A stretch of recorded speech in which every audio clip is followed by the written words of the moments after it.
בשם השם נעשה ונצליח, שיעור תורה, ברוכים הבאים, all the old faces, new faces, Baruch Hashem, every time we have some new faces, always good. Back here in Aventura, Florida, doing our Stump the Rabbi series. You guys ask questions, B'ezrat Hashem, Kadosh Baruch Hu will give us the answers. Tonight's shiur will be for a refuah shlema for Rabbanit Levana Bat Sarah, Rav Ephraim ben Shulamit, Rabbanit Sarah Bat Anat, Orit Bat Ilana, Michal Bat Yael, Batya Bat Sarah, Serach Bar Batya, Yitro ben Avraham, Stefan ben Katarina, Yosef Yitzchak ben Baila Rachel, Jonas ben Sherry Haley, Talia Bat Sarah, David ben Esriya, and also for a Atzlacha Rabba for Shaul ben Farzane, Marsha Bat Julie, our daughter Ayla Bat Marsha, Oshri ben Doris, Gabi ben Doris, Elad ben Doris, David ben Esriya, Yitro ben Avraham, and all of Am Yisrael, especially the ones that help us do everything that we're doing, Baruch Hashem, through their time, their efforts. A lot of things, Baruch Hashem, we're discovering. There's even some amazing people that are even doing kiruv with the work that we have, with our shiurim and making videos, even without us even knowing. There was a, yesterday I think it was, I ran into, somebody sent me a video, or I ran into a video that somebody has been making already for, I guess, the last few months. He takes a 1 minute of one of the shiurim, and he makes a really well-presented video out of it. I'm not usually a big fan of short videos when it comes to Torah, but if you know how to do it, it can be really powerful. And Baruch Hashem, he's already made almost a half a dozen videos, publicized an article about me, all types of wonderful things, never contacted me, never told me anything about it. And it's amazing, because you see that when somebody does something like that, and there are other people that, Baruch Hashem, in different places do the same thing. When somebody does that, you see that it's lishma, it's for shamayim. They want to do it for the right reason. Sometimes people, they want to help, but they want to get paid for it. I don't mean paid just in money. You have, all the rights in the world to make a living if this is what you do for a living. But sometimes people want to do things only if they're going to get the credits, or they're going to get the, you're going to mention them. And when it comes to kiruv, from my experience, anybody that does it for some type of, agenda, like they're only going to do it because of this, rather they need this because of this, it doesn't work. It doesn't work. It's again, there is a very big debate among the Chachamim about whether a person is allowed to charge money for teaching Torah. Because as Moshe Rabbeinu said that to Hashem, when there was the whole accusal between Korach and his followers, which were 250 of the biggest rabbis in the world at the time, there was a big debate between them. And when Moshe was pleading to Hashem, he says, they're accusing me of all types of things, including adultery, including stealing money, all of these nonsense. Obviously Hashem knows what Moshe is, but Moshe fights for himself, and he says, they didn't even pay me for my donkey. Meaning, even the donkey that I used to go to Egypt and be the Mashiach for them, even for that I didn't take money. And just like I taught you Torah for free, you teach Torah for free, in essence, he says.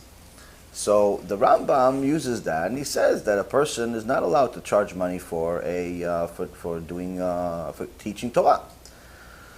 But then some of the Chachamim go into it and say, no, it's not necessarily quite that. It's that it's all depends on, what is a person teaching, number one.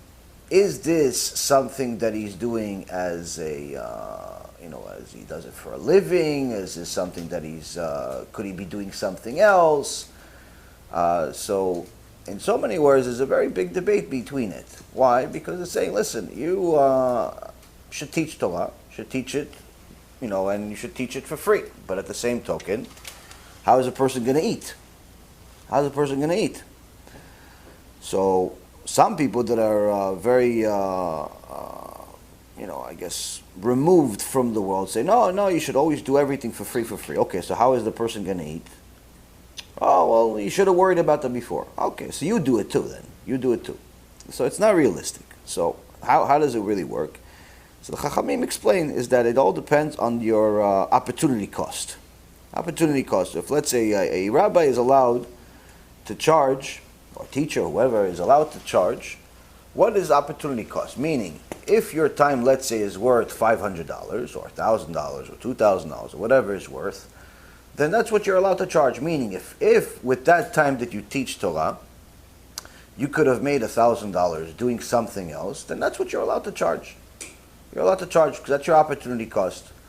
You're not supposed to go into poverty for the sake of teaching Torah. You have to live.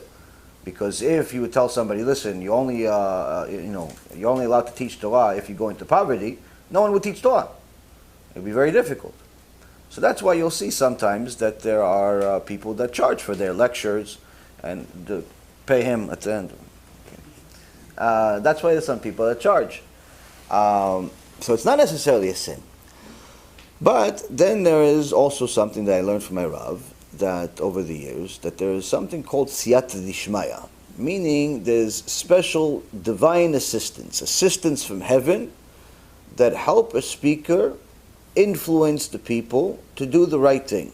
Meaning, if you're teaching Torah, generally speaking, the only purpose of you teaching Torah is supposed to be for the sake of helping people get closer to Hashem. If that person is a mechalel Shabbat, then your goal should be to help him start keeping Shabbat. If that person is being intimate or married per se to a non-Jew and he's a Jew, then your goal should be to get him to get out of this situation that he's in as soon as possible. If a person is promiscuous, then your goal should be to get him to understand how much of a disaster he's building himself, both in this world and the next. If your student is an immodest woman and she doesn't understand that immodesty is the straight route to Gehenom, then you have to teach her this. Now, she doesn't understand because she thinks you're only talking about Gehenom in the next world. But she doesn't realize that this Gehenom that you're talking about is the Gehenom in this world. A woman that walks around immodest brings Gehenom to her life in this world. So your goal as a speaker, as a person that's teaching Torah, should be to show her a little bit of color on that's missing in her mind, in her heart. So if that's your goal, if you're teaching Torah, that should be your goal. Now, but if your goal is to make money, then what ends up happening is that the siyata deshmaya, the divine assistance, is either non-existent to help you bring that point across, or is very limited. Why? Because your real goal is to make money. It's not really to help the person. If you help the person as like an after effect, then okay, great. And HaKadosh Baruch Hu apparently is very picky with the people that he chooses that are going to be the Nevi'im, the Niv Sfatayim. And Navi is not just a prophet, but it comes from somebody, it's a speaker, Niv Sfatayim. He's very picky with the ones that are going to be the Niv Sfatayim, the speakers, the Nevi'im, that are going to help his children come back and get closer to him, simply because the reward for it is beyond extraordinary. Im totzia kar mizolel kepitiye. HaKadosh Baruch Hu says to the prophet Jeremiah, in I believe it's chapter 19, verse 15 or 15:19. Either way, he says that if you bring somebody to do TeShuva, you'll be like my mouth, meaning that whatever you pray for, I'll fulfill. So Hashem doesn't just let every average Joe succeed in their kiruv, in their Torah speeches, and so on and so forth. And you see it. You see it, in the world where you see there are certain people that perhaps have been speakers for 20 years, and maybe they got 20 or 30 people to keep mitzvot. Maybe. I met one guy that was very proud of the fact that after almost 25 or 30 years of being a kiruv organization, he says he's proud that he has 100 Jews that he believes are now, more observant.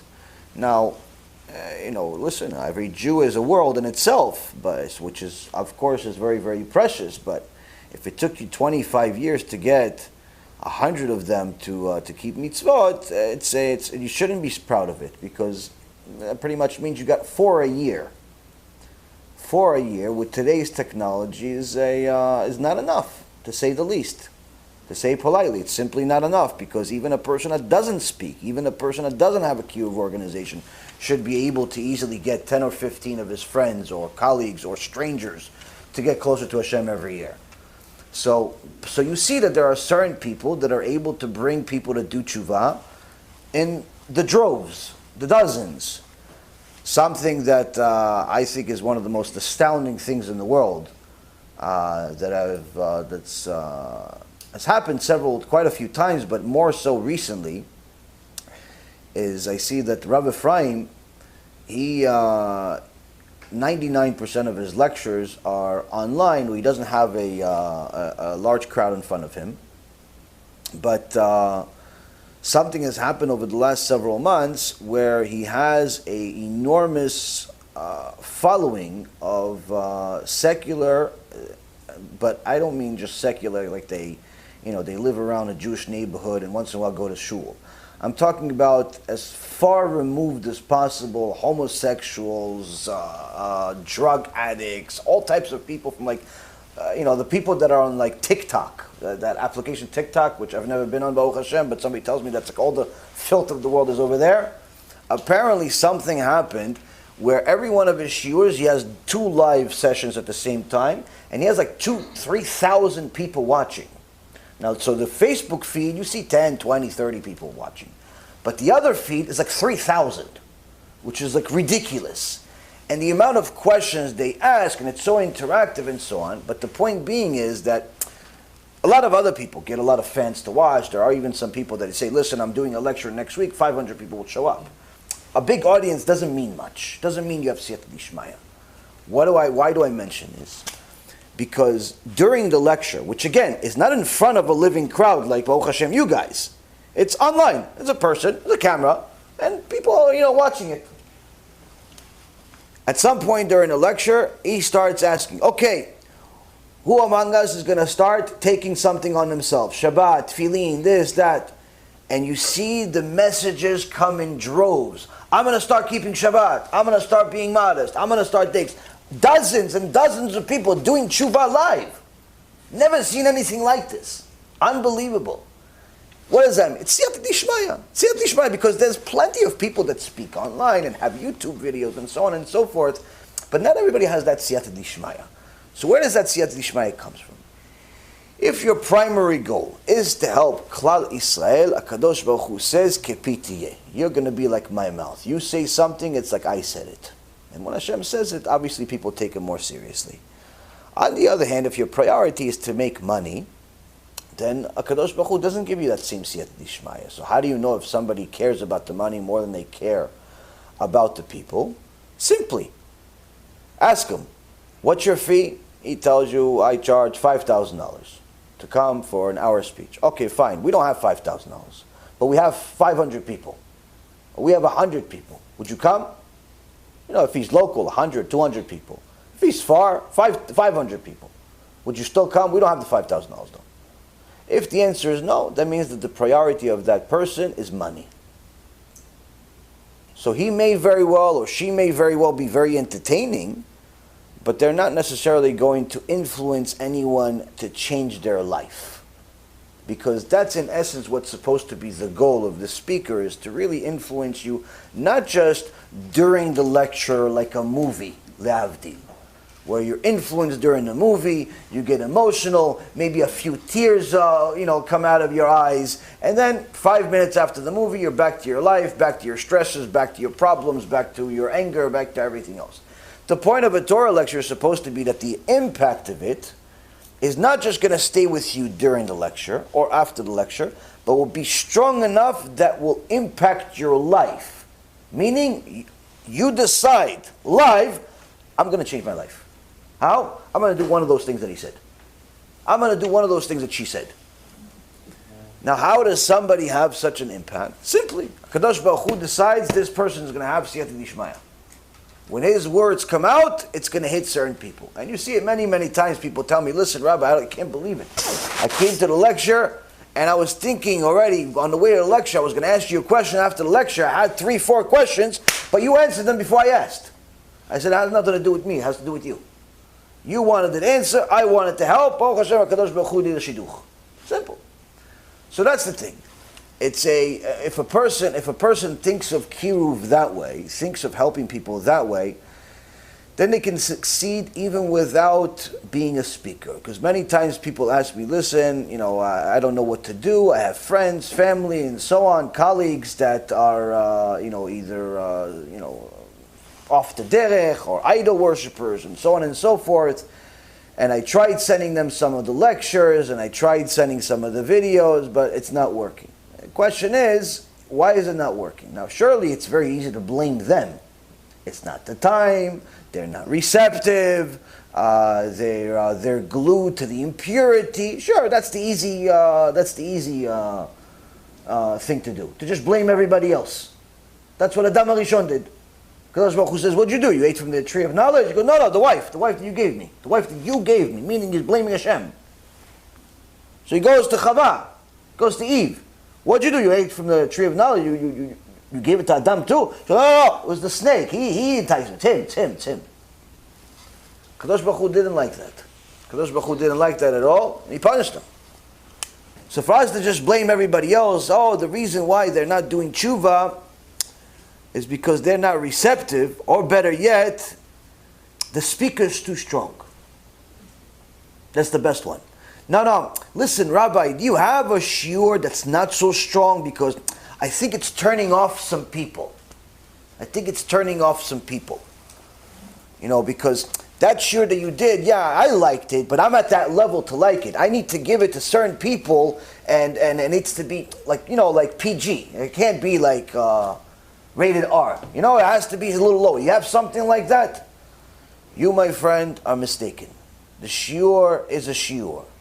If the shiur is the way you want it, it won't help anybody. How do I know? The vast majority of lectures in the world are what you want. And look how many people are doing tshuva with those people. Nothing. On the other hand, you look at how many people, Baruch Hashem, are doing tshuva on a daily basis. Unbelievable. Just on a few hours ago, I got a message from somebody. I still don't know what the name of the person is, but it's a wonderful message. It's one of those messages that mamash touches my heart. Why? Because the person says to me, where is it? Here we go.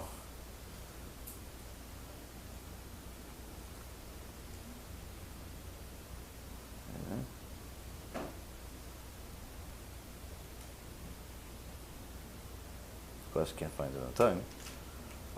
Anyway, the person says to me, I grew up in a religious household, but I only did tshuva once I started watching Yeshua. Meaning, they lived a religious life, if you will, but they only realized, here it is. Dear Rabbi Reuven, I grew up religious, but I can't say I was religious until I started listening to your lectures.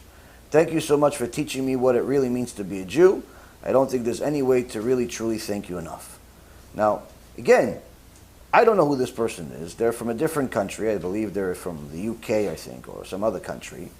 But the point being is that these messages, Baruch Hashem, come by the dozens. And it's, what shul did they watch? I don't have any soft shuling. I don't have any puppy shuling. I don't have any kindergarten shuling. Every shul is scarier than the next. I get scared of them. I finish the show, I say, I can't believe I said that.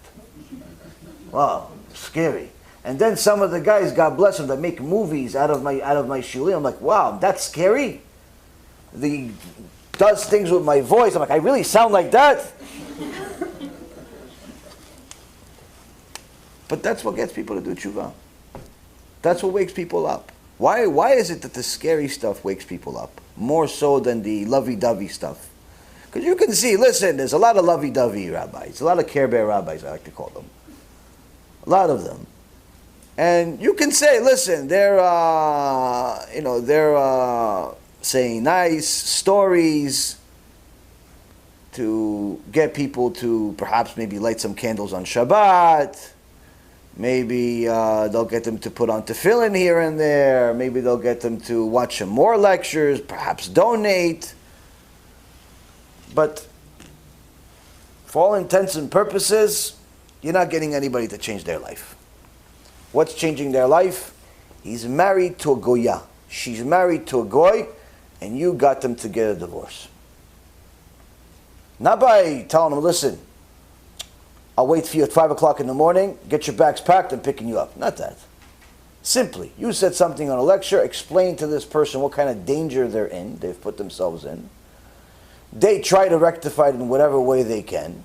They simply can't. The person that they're married to is dedicated to idolatry. They're not willing to abandon it. That's it. They tried. They failed. Said, listen, I got to save myself. Or better yet, couple, one was a Jew, one is not, or perhaps sometimes even both of them are not Jews.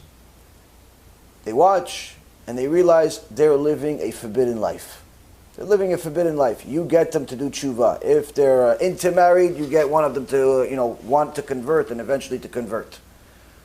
That's a huge change. Or somebody that's living in a secular world their whole life they're driving on Shabbat, eating pig, eating snakes, eating everything that moves and doesn't move. If it doesn't move, then we push it and it moves and then we eat it. Whatever, anything and everything. All of a sudden you mentioned you have a little clip, talks about kosher. The guy's like, okay, from now on I'm going to eat kosher. From now on I'm going to start keeping Shabbat. From now on. How come?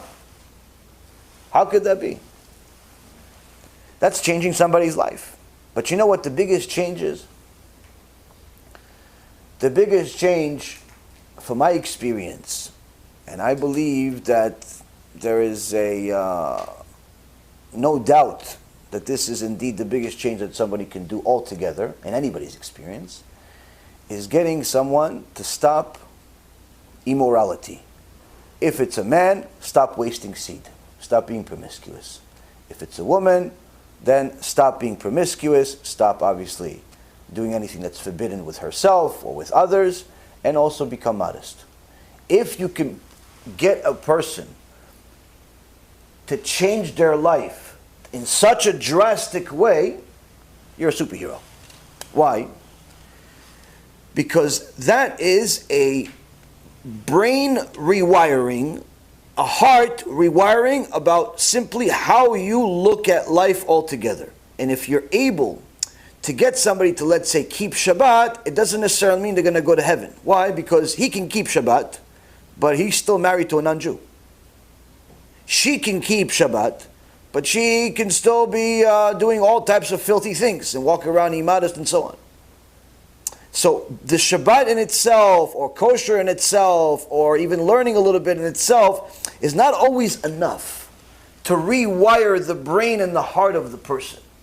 But if you get the person to understand that so long as they're immoral, so long as they're promiscuous with themselves or with others, they are, in essence, putting themselves in a situation where they are an enemy of Hashem. Not because he wants them to be an enemy, because they're making themselves one. They're murdering his kids. Both the living and the ones that are not yet. If you can get a person to stop such a thing, that means that that person has to look at life completely differently from that point, and also mitzvot.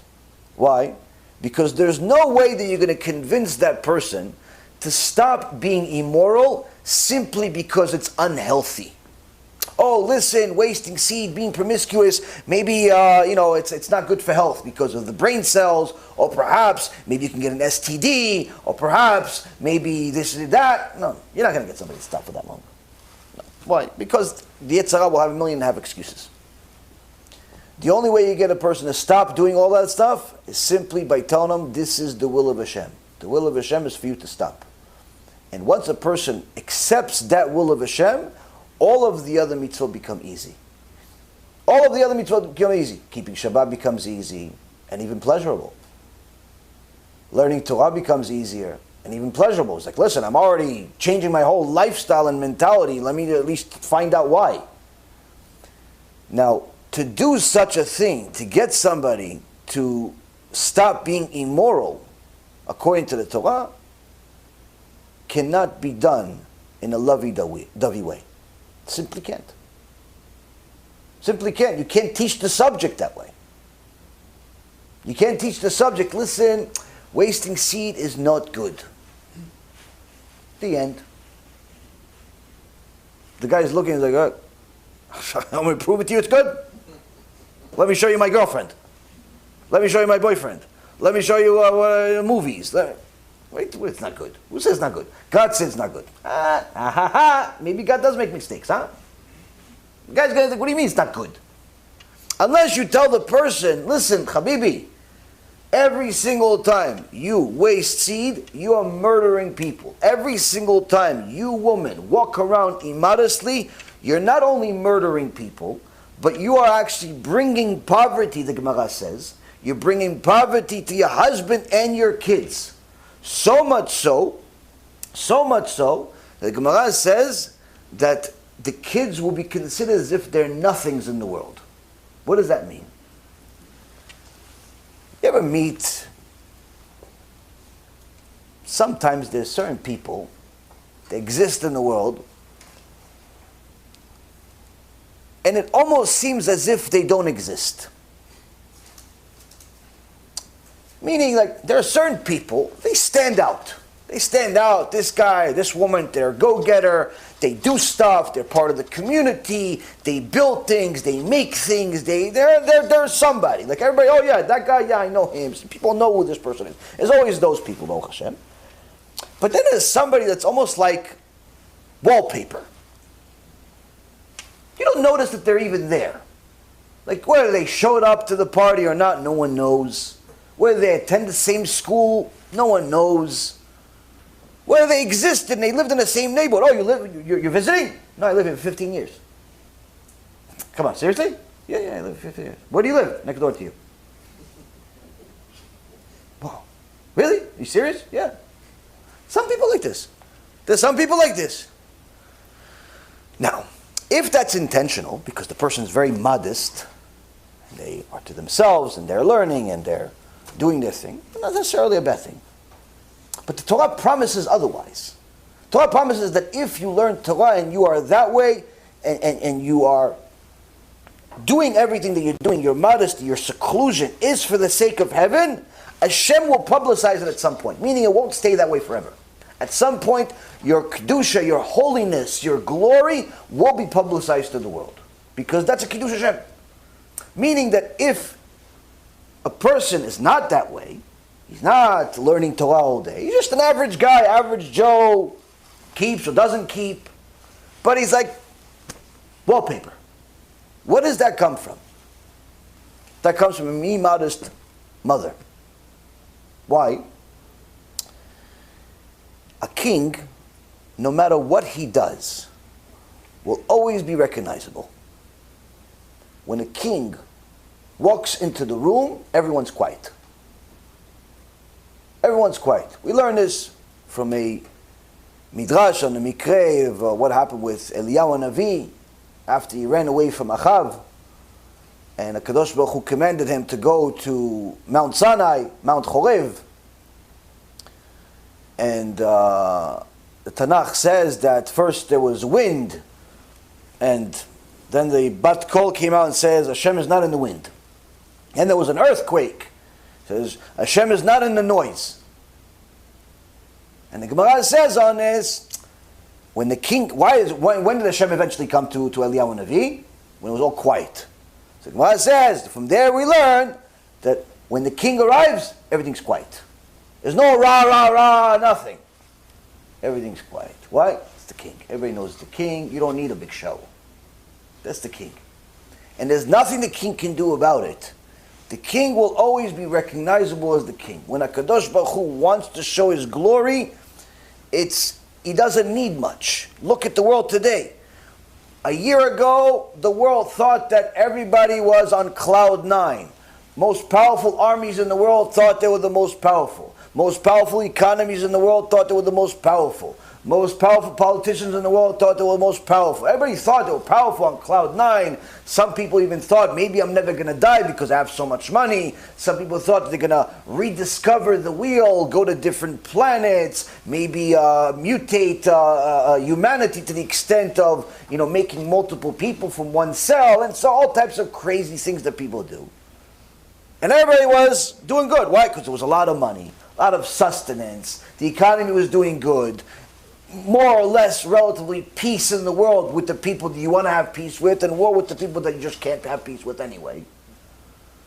But everybody felt strong. The whole world. The one that was losing felt strong, the one that was winning felt strong. Everybody felt like she was strong. The guys from Venezuela, their entire economy dropped 99%, but yet the guy running it, that Rasham Erushai Machshimo, still felt like he's on top of the world. His entire civilization over there is virtually eating from the garbage. But he feels strong to stay in his way. North Korea hides their poverty to the world. Guy feels strong. Iran, the whole world hates them. Their economy is practically went into shambles. The guy feels strong. America has their own issues, practically on a verge of civil war any other day. Everybody felt strong. The Jewish people, 80% assimilation. 1 or 2 generations away from there being no Jews, Hashem Yishmol, with the way things are going. We felt strong. Hashem looks at everybody, says, oh, you all feel strong. He sends a little microscopic virus that no one can even see with the naked eye, and all of a sudden everybody becomes frail. Ooh, you wear a mask? No mask? Ooh, you're putting everybody in danger. What danger? From what? Where do you see danger? Where's the danger? Where's the danger? No, it's the virus. Where's the virus? Show me the virus. Where's the virus? No, I'm not leaving the house for the next 9 months. What happened? Well, 9 months ago, you were a superhero, walking around the streets with no shirt on, sometimes no pants on, sometimes no head on, everything. You were strong, birion. You could lift 500 pounds over your head. You were strong 9 months ago. How come this little microscopic virus that you don't even know a virus, disease, this, no one knows the difference? How come all of a sudden you're wearing a mask like a little poodle? What happened? Where's the strong person? Where's the strong Iranians? Where's the strong Koreans? Where's the strong Americans? What happened to everybody? The king showed up. But he doesn't have to show up with all of his glory. He just sent you a little microcosmic, tiniest, the smallest of his creation. The smallest of his creation to show you, I'm running the show. I'm running the show. You're nothing. So we see here, Rabotai, that the King of Kings, his glory, when he wants to show it, there's no way to miss it. By default, that means that the prince and the princess of the king, they also will always be recognizable. A flesh and blood king, if he sees his daughter look like a street woman, is either going to throw her in a jail cell until she does tshuva and realizes that she's a queen and she's a princess and she can't walk around like this, or I'll kill her. Simple.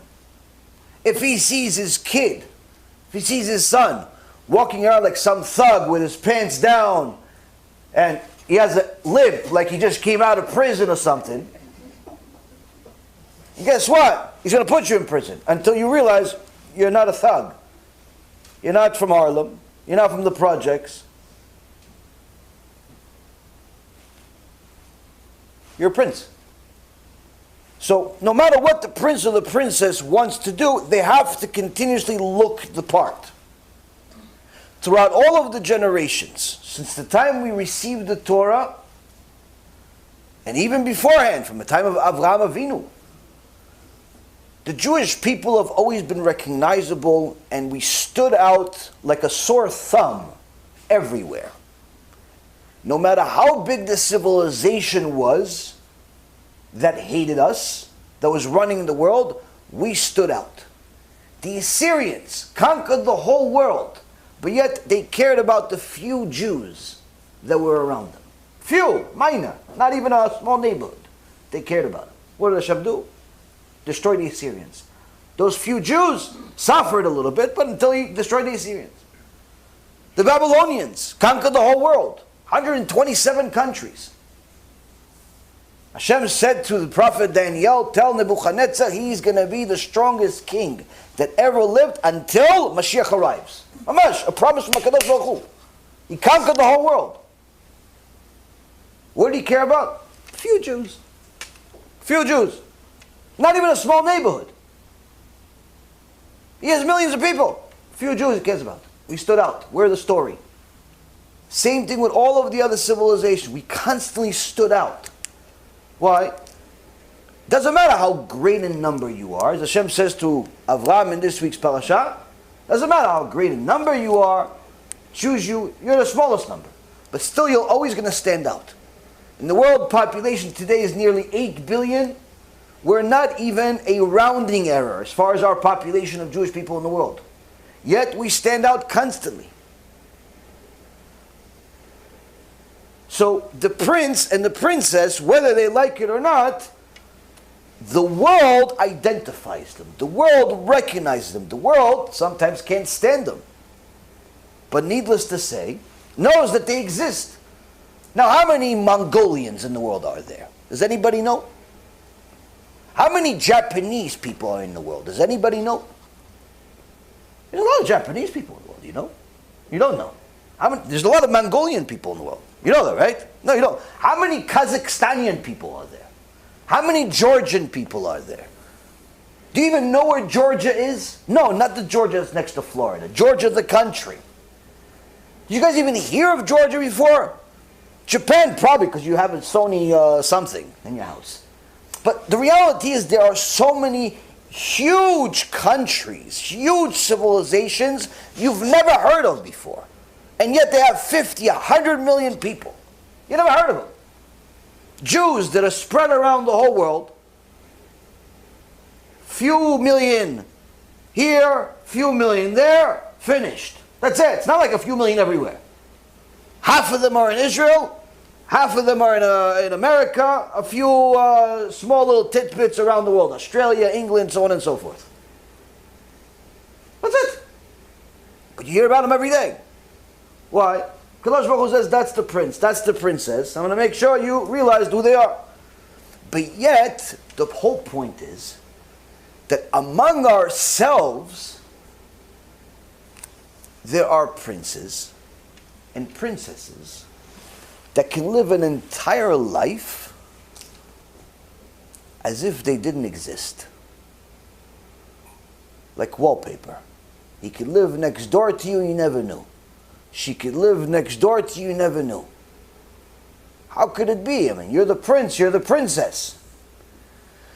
This, Rabotai Kareem, is one of the curses that comes on a woman's children when she is immodest.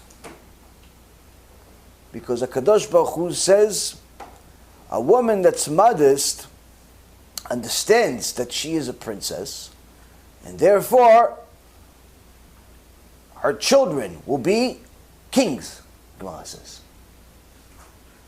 Kings and prophets. But a woman that walks around immodest, then unfortunately what ends up happening is that not only does the blessing on sustenance in the house suffer, even if the people have a lot of money, they end up spending it on things that they don't want to spend it on, like IRS and medical bills and so on. But on top of that, their kids become nobodies. Not nobodies like, he had a company and the company made $100 million. But nobody knew. Like it had no impact in the world. The second he died, it's like, finished. He built a company. Today it's worth $5 billion, but nobody knows who he is. Why? Because somebody bought the company at some point, and that guy put his name on it. And, you know, maybe when they have a documentary on him or something, one day, 500 years from now, it's part of a commercial, they'll put his picture somewhere. That's it. How come? That's a curse. That's a curse in itself. Why is it Kadosh Baruch Hu so critical of a woman that's immodest? Because, Rabotai, This is one of the fundamentals of creation in itself. When HaKadosh Baruch Hu says to Am Yisrael, Kedoshim tiyu ki kadosh ani, you be holy because I am holy, he says to them that your holiness is your modesty. But that holiness didn't begin with you, but rather it began at the time of creation. When? Literally creation. The Midrash Rabbah, in Parasha Yudchet, Chelek Bet, 18:2. After you read this Midrash, you'll see how foolish people are when they say, no, I only read the written Torah. I don't go with those Midrashim. It's all fables and fairy tales. You know what that means? Anytime somebody tells you a Midrash is a fairy tale or it's a nonsense, you know what that means? They never read it. That's what it means. Because the amount of wisdom that you see in the Midrashim, you simply will never arrive at an inkling of Yirat Shamayim without it. But let's see. Rabbi Yeshua of Sichnin said in the name of Rabbi Levi, from the word Vayiven, we learn certain things. What do we learn? This is to teach that HaKadosh Baruch Hu contemplated from where in Adam's body to create a woman. Meaning, we all know that HaKadosh Baruch Hu created Adam HaRishon first, and then he took his rib bone and made Chava. But it wasn't like, oh, you know what? That rib bone looks tasty. Let me make a person out of it.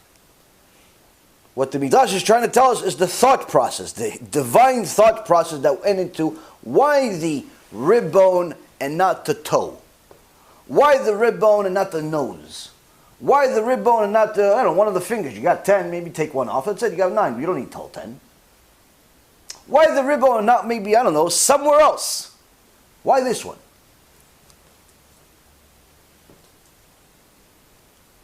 He said, I will not create her from the head, so that she will not bear her head proudly, and not from the eye, so that she should not be overly inquisitive. We'll elaborate on these points in a moment. And not from the ear, so that she should not be an eavesdropper, big brother. And not from the mouth, so that she's not too talkative. And not from the heart, so that she should not be an envious person. And not from the hand, so that she should not be one who touches that which is not hers. And not from the foot, so that she should not be one who steps out. Rather, I will create her from a place on the man that is private, that even when the man stands naked, that place is private, in order to instill in her traits of modesty.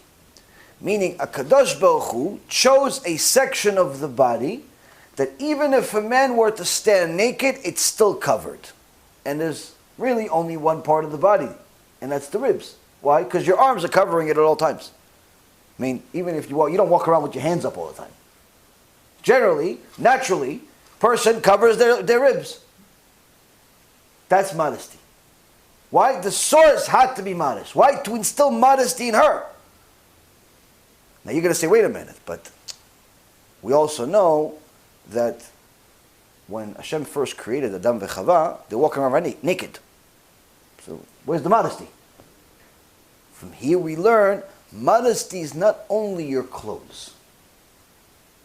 Modesty is the behavior of the person. Surely the clothes have to fit the behavior, and the behavior have to fit the clothes. But the point being is that from here we learn that yes, Hashem created them to be naked.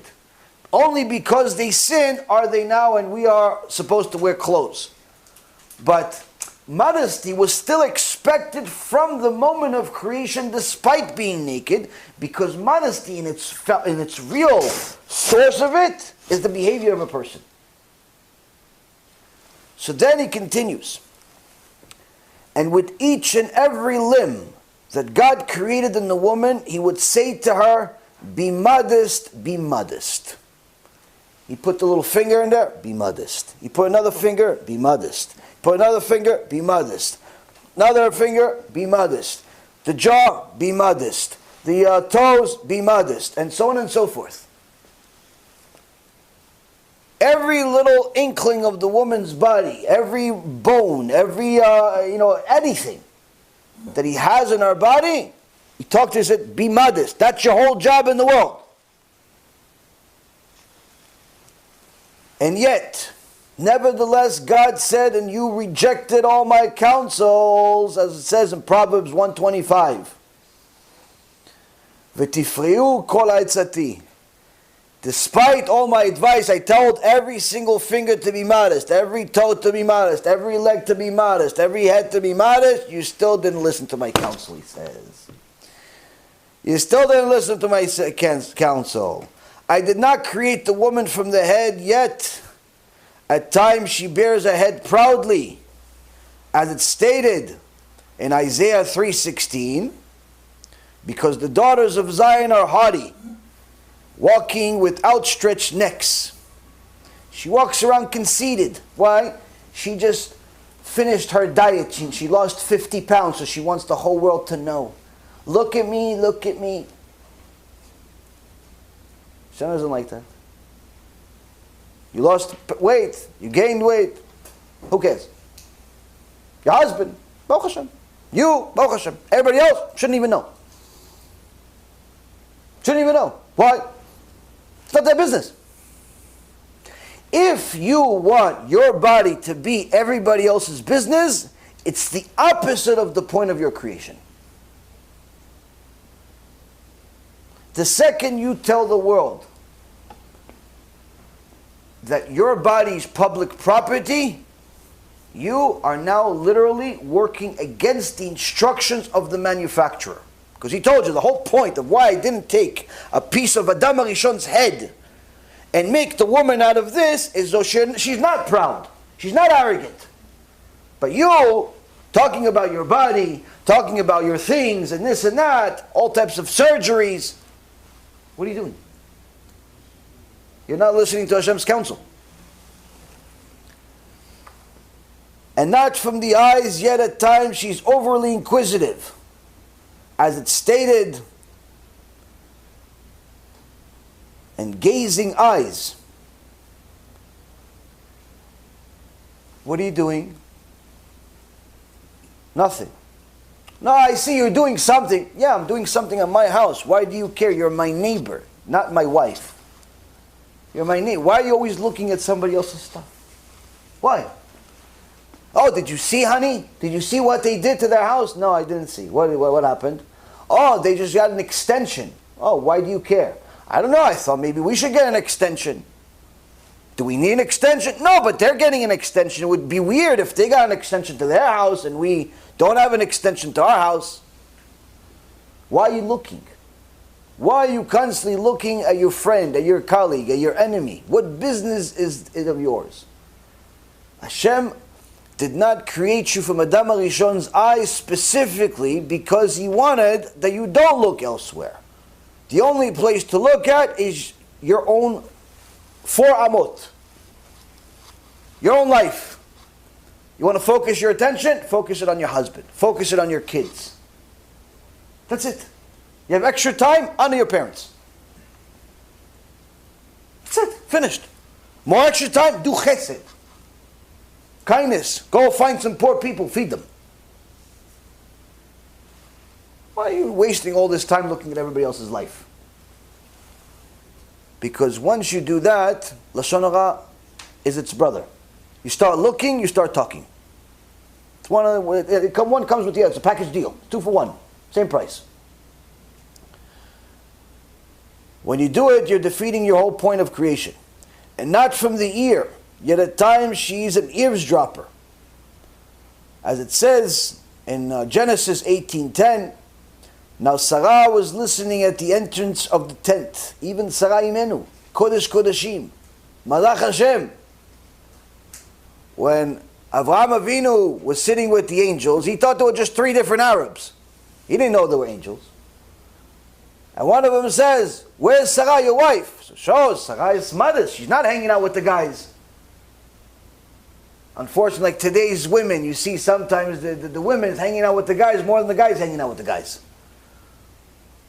Oh, hi, honey. Oh, look, Steve's at our house. What do you mean Steve's at our house? No, he came over, so we were just talking until you came home. Why is a guy at my house and I'm not here? Why are you hanging out with him anyway, even if I'm here? No, we're friends. Hey, Rabbi, am I allowed to have guy friends? If you're a girl, no. If you're a guy, yeah. Why not? Because it's inappropriate. You can have co-workers. Hello, hello, goodbye, goodbye. That's the extent of the relationship. You know, if you need to talk about certain things to do with work, no problem. But there's absolutely no purpose whatsoever, no useful purpose whatsoever for you to ask him, what are you doing on the weekends? Why? Platonic relationships are one of the biggest causes of divorce that there is in the world today. Who do people cheat on their spouses with? Their friends. You don't cheat on your spouse with some random stranger you met at Starbucks. You cheat with someone that is friendly. The accountant that became like a family friend. The lawyer that's like a brother. The next door neighbor that just is like a housemate. The cousin that spends a few months a year at your house. That's what cheating is. Cheating is from that. As soon as you stop distinguishing the difference between men and women, and you simply allow women and men to hang out with each other even if they're not married to each other, you're ruining all senses of shame, all senses of modesty. You're simply ruining the world. Why? Because in essence, you're telling people that Sarah Imenu was mistaken when she was in a different room while the men were having a conversation. Yeah, but she wants to talk too. Okay, so get a girlfriend, talk to her. There is no reason for you to talk to an opposite gender. Unless it's, again, like I said, for work purposes. Why? Because the mind of a man does not work like a woman. It doesn't. No matter what you do. It doesn't work. The woman could look at a guy, or at least that's the way it used to be, and she sees a personality. She sees a guy, he's like, oh, he looks funny. He looks smart. He looks honest. He looks like a genuine person. A guy looks at a woman, she looks delicious, like a steak. That's it. That's how guys think. It's a reality. It's a reality of the world. If you deny that, then you're simply naive. Platonic relationships are simply a weapon of the Satan to make you think that this is going to work. No, you're wrong. I've been friends with them for 10 years and nothing ever happened yet. Never an opportunity, perhaps. He was never interested yet. Maybe he wasn't this, maybe he wasn't that. But the point being is that, trust me when I tell you, at some point or another, if opportunity presents itself, he will, or you will. Because that's just the nature of the beast. So even Sarah Imenu was as modest as she was. She went into a different room, but yet her nature, still an inclination, she still wanted to hear what's going on. And the Midrash didn't say we wouldn't be allowed to say it. Sarah's Kodesh Kodeshim. Says that the inclination still was like, listen, Chas v'shalom, would I be socializing with the guys? If I want to talk to women, I'll talk to women. There's no reason for me to be among a bunch of guys. For what? But I still want to know what's going on. I'm curious. HaKadosh Baruch Hu says, I didn't create you from the ear specifically so you don't do that. What do you care? If there's something important, your husband will tell you. Your husband will tell you. If there's something important, your wife's going to tell you. What do you need to do all this for? But that's the nature. The nature of a person. Even if the person's righteous, they still have a nature in them. Then it says, I didn't create them from the mouth, yet at times she's a talkative person. As it stated, Miriam and Aaron spoke against Moshe in Numbers 12:1. Even though Miriam was holier than holy, she was Kodesh Kodeshim. She was a prophet. Neviah Hashem, the only reason we had a river of water that tasted like whatever you wanted, whether you wanted milk or you wanted wine or you wanted orange juice, that river, that was like the man. The river of Miriam was like the man. Whatever tasted you wanted, that's what it was. On what? On her merit. That's how amazing Miriam was. Yet, the moment she had a little bit of time with her brother, she said, Aaron, what's going on with Moshe? Why did he leave his wife Tzipporah? Kadosh Baruch Hu says, those few words were already too much. Why are you talking about somebody else? I didn't create you from the mouth, so you don't talk extra. You don't talk extra. And he punished her for it. Every day we read about it in our tefillah, reminder of the act that Miriam did, because as righteous as she was, she made a mistake once in her life. Alvai, we only made one mistake once in our life. Only once. Once in our life she made a mistake, and Hashem reminds us of it every day, which is to her merit. But nonetheless, he says, I didn't create you from the mouth, so you don't talk too much. Do I really need to explain this one? Sometimes you have certain women, the husband comes home from work and she's still on the phone. She doesn't even say hello to the husband. 15 minutes, 20 minutes, an hour after he's home, she comes, hey honey, how was work? I've been home for an hour. Yeah, I was on the phone with my cousin, I was on the phone with my mom, I was on the phone with somebody. In Judaism, your husband is the king. The wife is the queen. What does that mean? That means that as soon as he comes home, there is no phone. You hang up the phone, my husband's home, click. Not like, listen, no, my husband's home, bye, click, honey. That's the way it's supposed to be. What? He's a king. If the king shows up anywhere, what are you going to do? Listen, Your Highness, I'll talk to you in a minute, okay? I'm going to finish the call, I'll get to you in 15 minutes, okay? I'll get to you. Doesn't he treat a king? And you say, well, he doesn't treat me like a queen. If you treat him like a king, maybe he would. Stopped working? Tavi.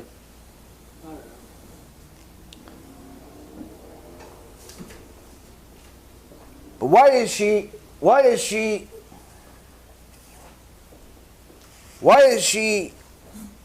forgetting to treat her husband like a king?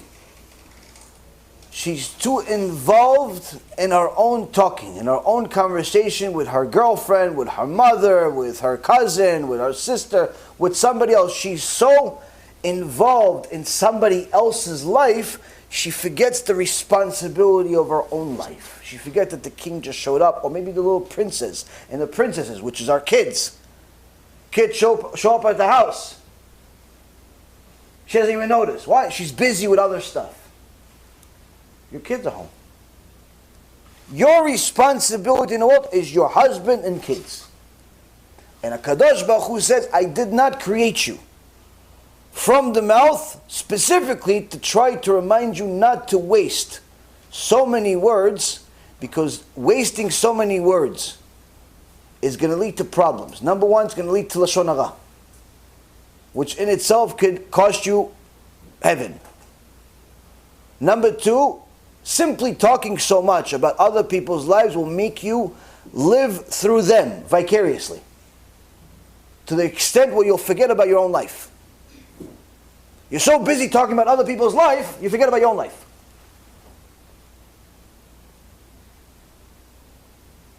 And he said, I didn't create her from the heart, yet at times she's envious.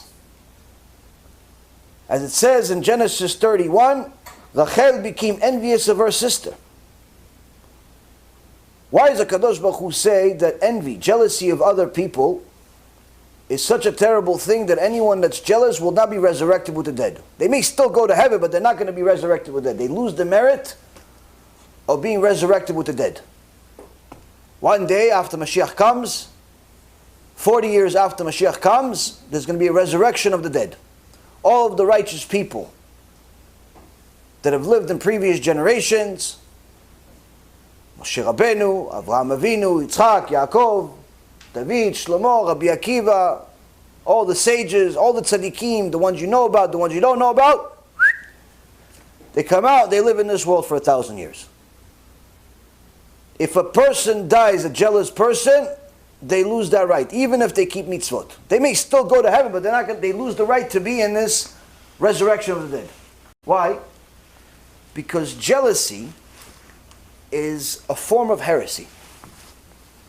Jealousy in itself is a form of heresy. Why? You're jealous of somebody else because they have something that you don't, which in essence says that you believe that you should have it. Now, who's the one that gives everyone what they have? Hashem. So in essence, what are you saying? When you're jealous of somebody else's wife, when you're jealous of somebody else's husband, when you're jealous of somebody else's car, you're jealous of somebody else's fortune, you're jealous of somebody else's fame, you're jealous of anybody else's anything except Torah knowledge. Torah knowledge you're allowed to be jealous of, and you should be. Other than that, you're not allowed to be jealous of anything. When you're jealous of all of those things, what are you in essence saying? You're saying, Hashem, I'm supposed to have it, i.e., you're making a mistake. Not you're making a mistake. Hashem is making a mistake is what you're saying. Because you're saying, I'm supposed to have it. You're jealous because you feel like you should have it. Which in essence you're saying to Hashem, Hashem, I think you're making a mistake. You're giving it to him and not to me. I'm more righteous than him. I'm smarter than him. I'm better looking than him. I'm this, I'm that. You're saying that Hashem made a mistake. And Hashem says, oh, you think I'm making a mistake? I'll show you it's not a mistake. You have to remove all jealousy from your heart. And HaKadosh Baruch Hu says when you're jealous, in essence you're working the opposite of what the instructions are. I didn't create you from the heart, so you're not envious. But yet our nature is to be envious. I didn't create you from the hand. I didn't create her from the hand, yet at times she is one who touches that which is not hers. As it stated, Rachel stole the teraphim that belonged to her father. In Genesis 31:19. Rachel, who meant well, stole the idols that Lavan HaRasha, had, even though she meant well, to take away his idols. She didn't want her father to worship idols, so she stole them. The Midrash says, yeah, but it's still stealing. Even though you meant well, it's still not yours. It's still not yours. There's a way to do things. That wasn't the best way. That wasn't the best way. Sometimes people will do certain things in the name of the Torah. And you say, listen, I know you mean well, but that's just not the way. That's not that Torah. There's a way to do things. I didn't create you from the hand because I didn't want you to touch things that are not yours, but yet we constantly do that. We constantly do that. Somebody goes and they touch things that don't belong to them. They touch things that don't belong to them. Sometimes it's money, sometimes it's people.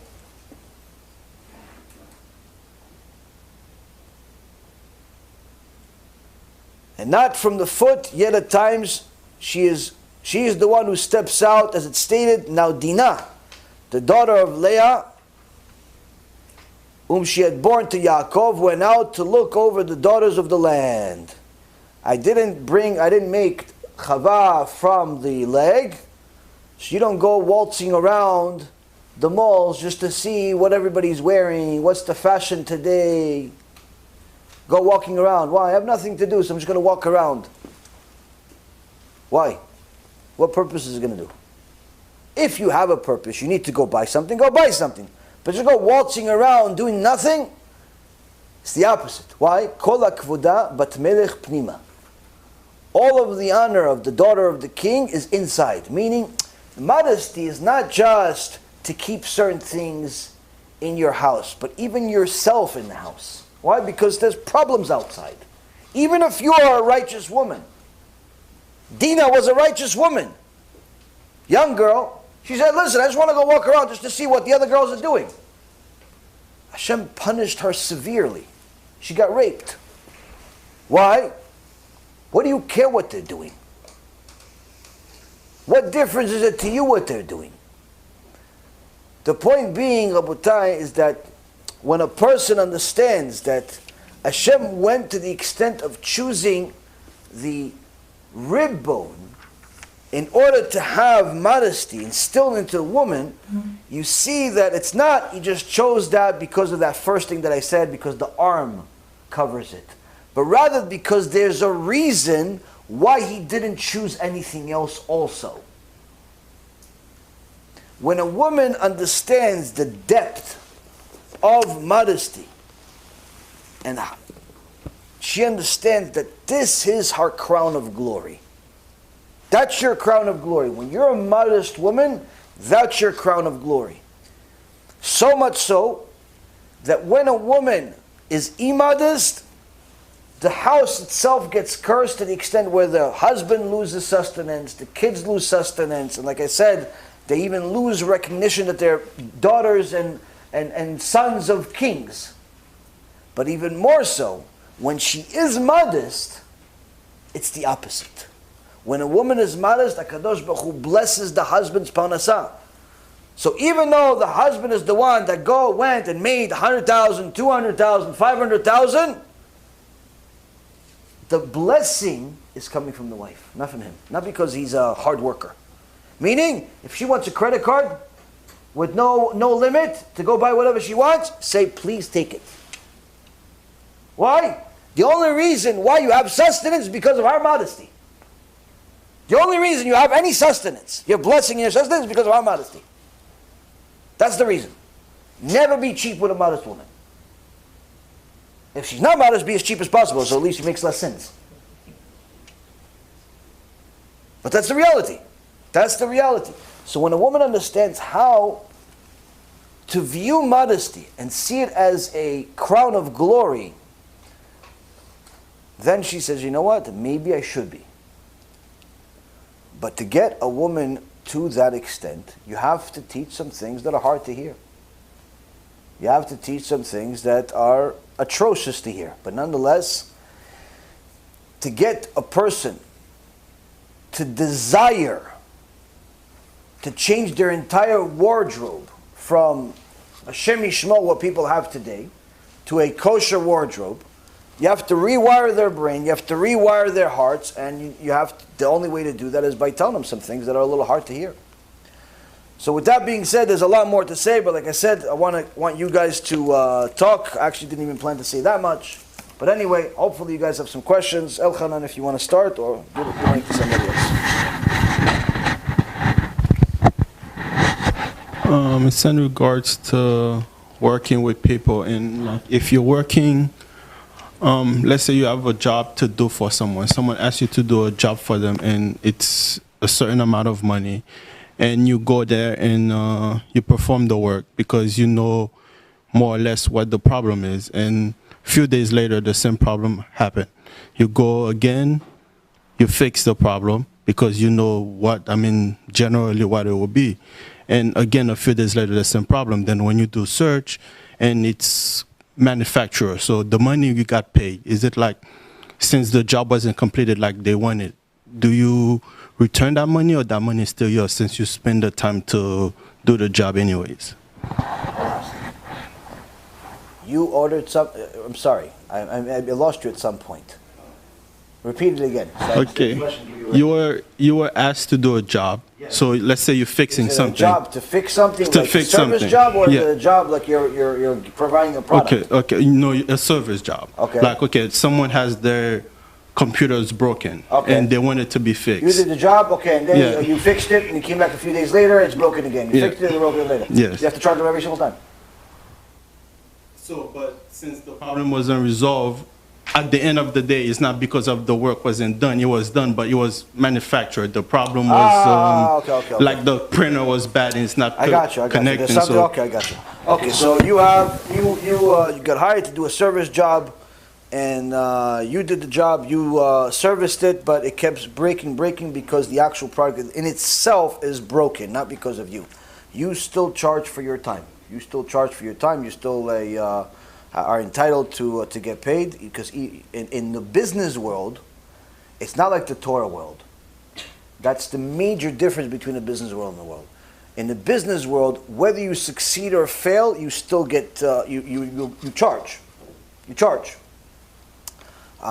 because if you're a lawyer, defends you in a case, and he's going to charge you. He's going to take a $5, $10, $15, $20, $30,000 retainer, depending on your case and depending how much money you have, which he's sure to double check before he talks to you the first time, before he decides what the bill is. And after he charges you that retainer, he's going to defend you. He's going to do some work. And if you lose the case, he doesn't refund you the money. If somebody says, listen, I'm the best doctor in the world. Look at all the plaques that I have on the walls. Look at all the commercials and all the people in the magazines writing about me. And I could do a surgery, and the surgery goes bad, and the person dies. Guess what? He still gets paid. The insurance company will still give him a check, a big one, for that surgery. Why? Because he still did the work. He still did the work. He has to get paid. Same concept.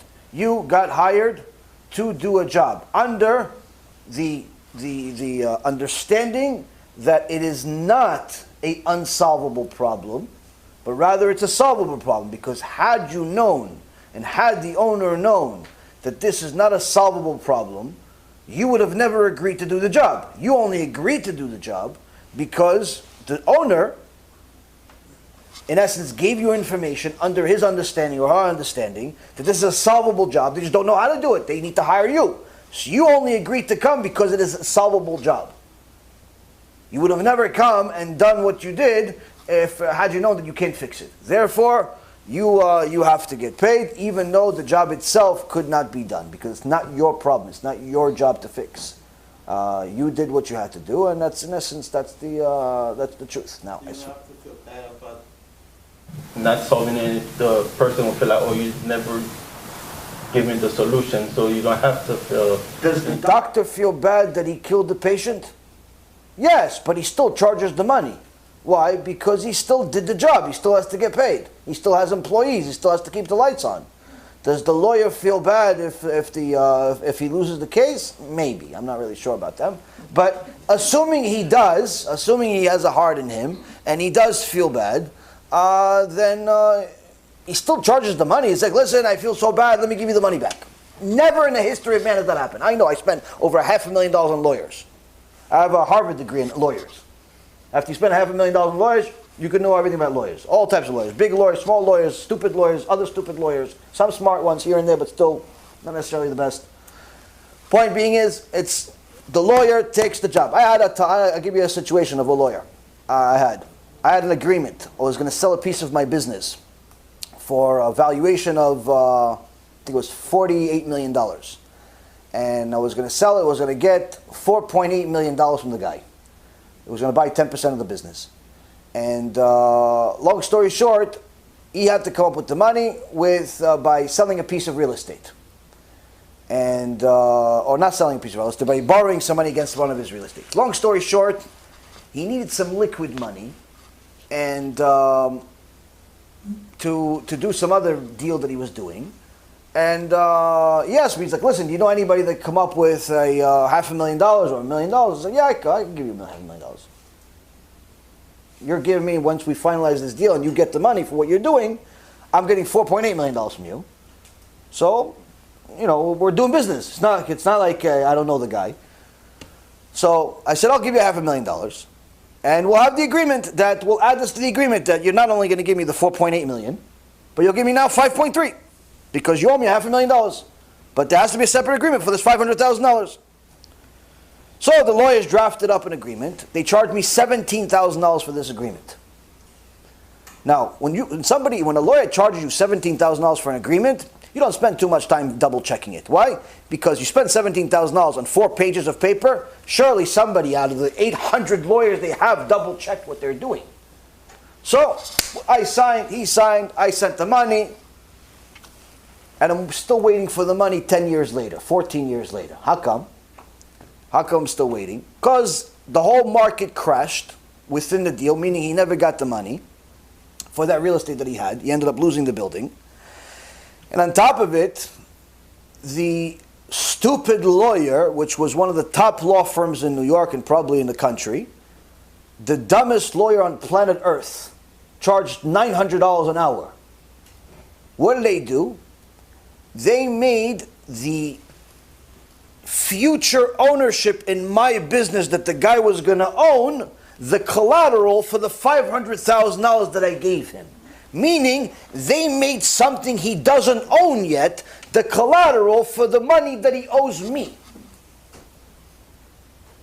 In so many words, it was better that they made the cat collateral, because at least I would have a cat.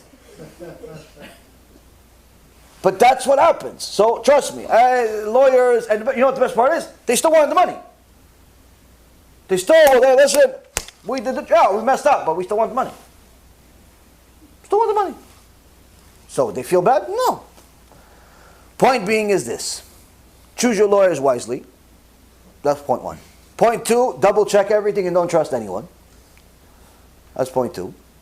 Point number three is when you do work, you have to get paid. This is what I tell always. I tell people this in general. Listen, yes, I know I'm a rabbi, but I still have, a businessman body. And, if you're going to be working in the world, make the most amount of money you can in a legitimate way. Don't be humble when it comes to making a living. Like, don't be like, oh, because I'm Jewish, I'm going to do things for a discount. It's not a mitzvah to do things for a discount. It's not a mitzvah to do things for a discount. There's no mitzvah of being a discount broker, or being a discount merchant. There's no mitzvah there. Whatever you do, whatever it's worth, charge that. Why? Because you're working. If you think you're worth $1,000 an hour, charge $1,000 an hour. You think you're worth $500 an hour, charge $500 an hour. Why? You're already working. If you're not going to do that, go learn. If you want to live just paycheck to paycheck, barely eating, go on be an avrech. Don't go to work at all then. Might as well. Be an avrech. But if you're going to already work, if you're already going to be an engineer, a builder, a lawyer, or whatever you're going to be, and you're doing legitimate business, again, I'm assuming everything you're doing is legitimate. Make your money. Do whatever you can. Charge whatever you charge. Don't think twice. Don't feel bad for it. And by the way, as like a little side note of a person that knows a little bit about money, people don't like discounts. As much as people will make you think, no, I only buy in discount, the guy that only buys a discount, he's not a good customer. You know who's a good customer? The guy that doesn't buy discounts. He wants to buy the most expensive. That's the guy you want. That's the guy you want.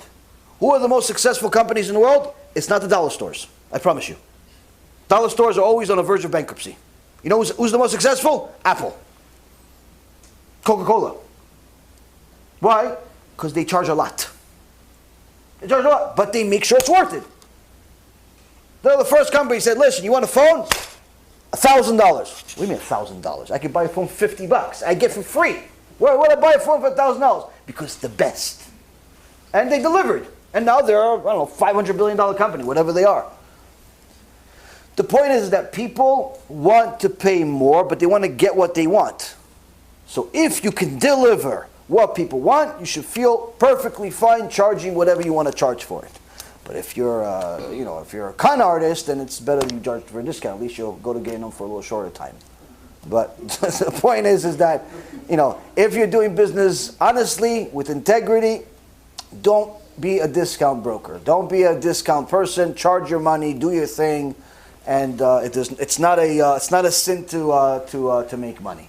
But again, it's under the understanding that you're doing business honestly. And as far as the customer, sometimes the customer wins, sometimes the customer loses. If you did your best and you delivered what the contract and understanding is, it's not your fault. It's not your fault. You did the best you possibly can. It's not your fault the patient died. You did your best. If you were negligent, then that's your problem. Then obviously you have to pay for it and you'll get sued and so on. The reason why the doctor, by the way, as a side note, the reason why the doctor, that killed the patient still charges $50,000 or $100,000 or $250,000 for a surgery, even though he killed the patient, is because he knows he did his best. And he also knows that if he was negligent, then he's on the line for millions and millions of dollars of lawsuits. You see? So he knows that at some point someone's going to sue him because at some point he's going to mess up. Even if he doesn't mess up, you're going to get sued at some point. The more business you do, the more likely you have to get sued, especially in America. So he's charging a full bill because he knows that if the table was returned and he messed up somewhere, that patient, that family, that grandchild is going to sue him for everything he and his descendants will ever have. Why? Because that's the way people are. It's a kill or be killed mentality. So, again, if you're doing business honestly, with integrity, according to the Torah, you should have no problem charging a full price and perhaps even a premium if you could actually deliver what you say you can deliver.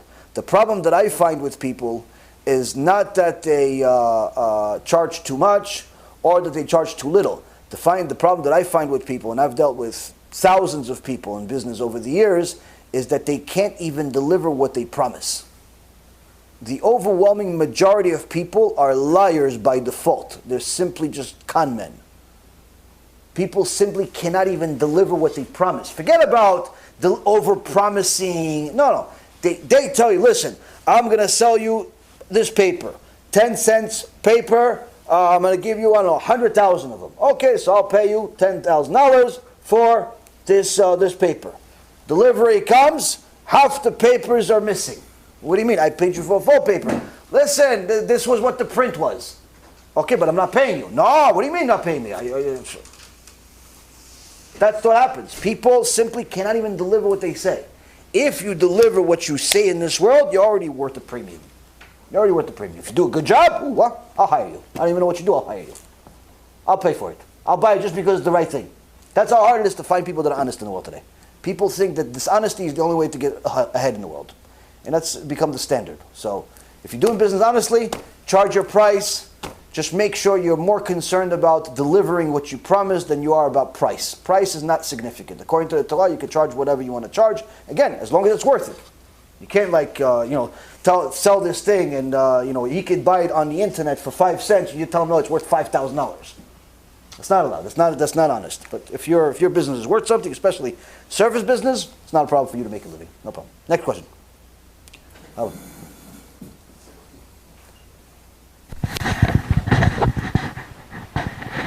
trying to make the response a little shorter so we get more questions. So a Goy couple befriends a Jewish couple. The Jewish couple, man, he's born and raised Jewish, and his wife is convert.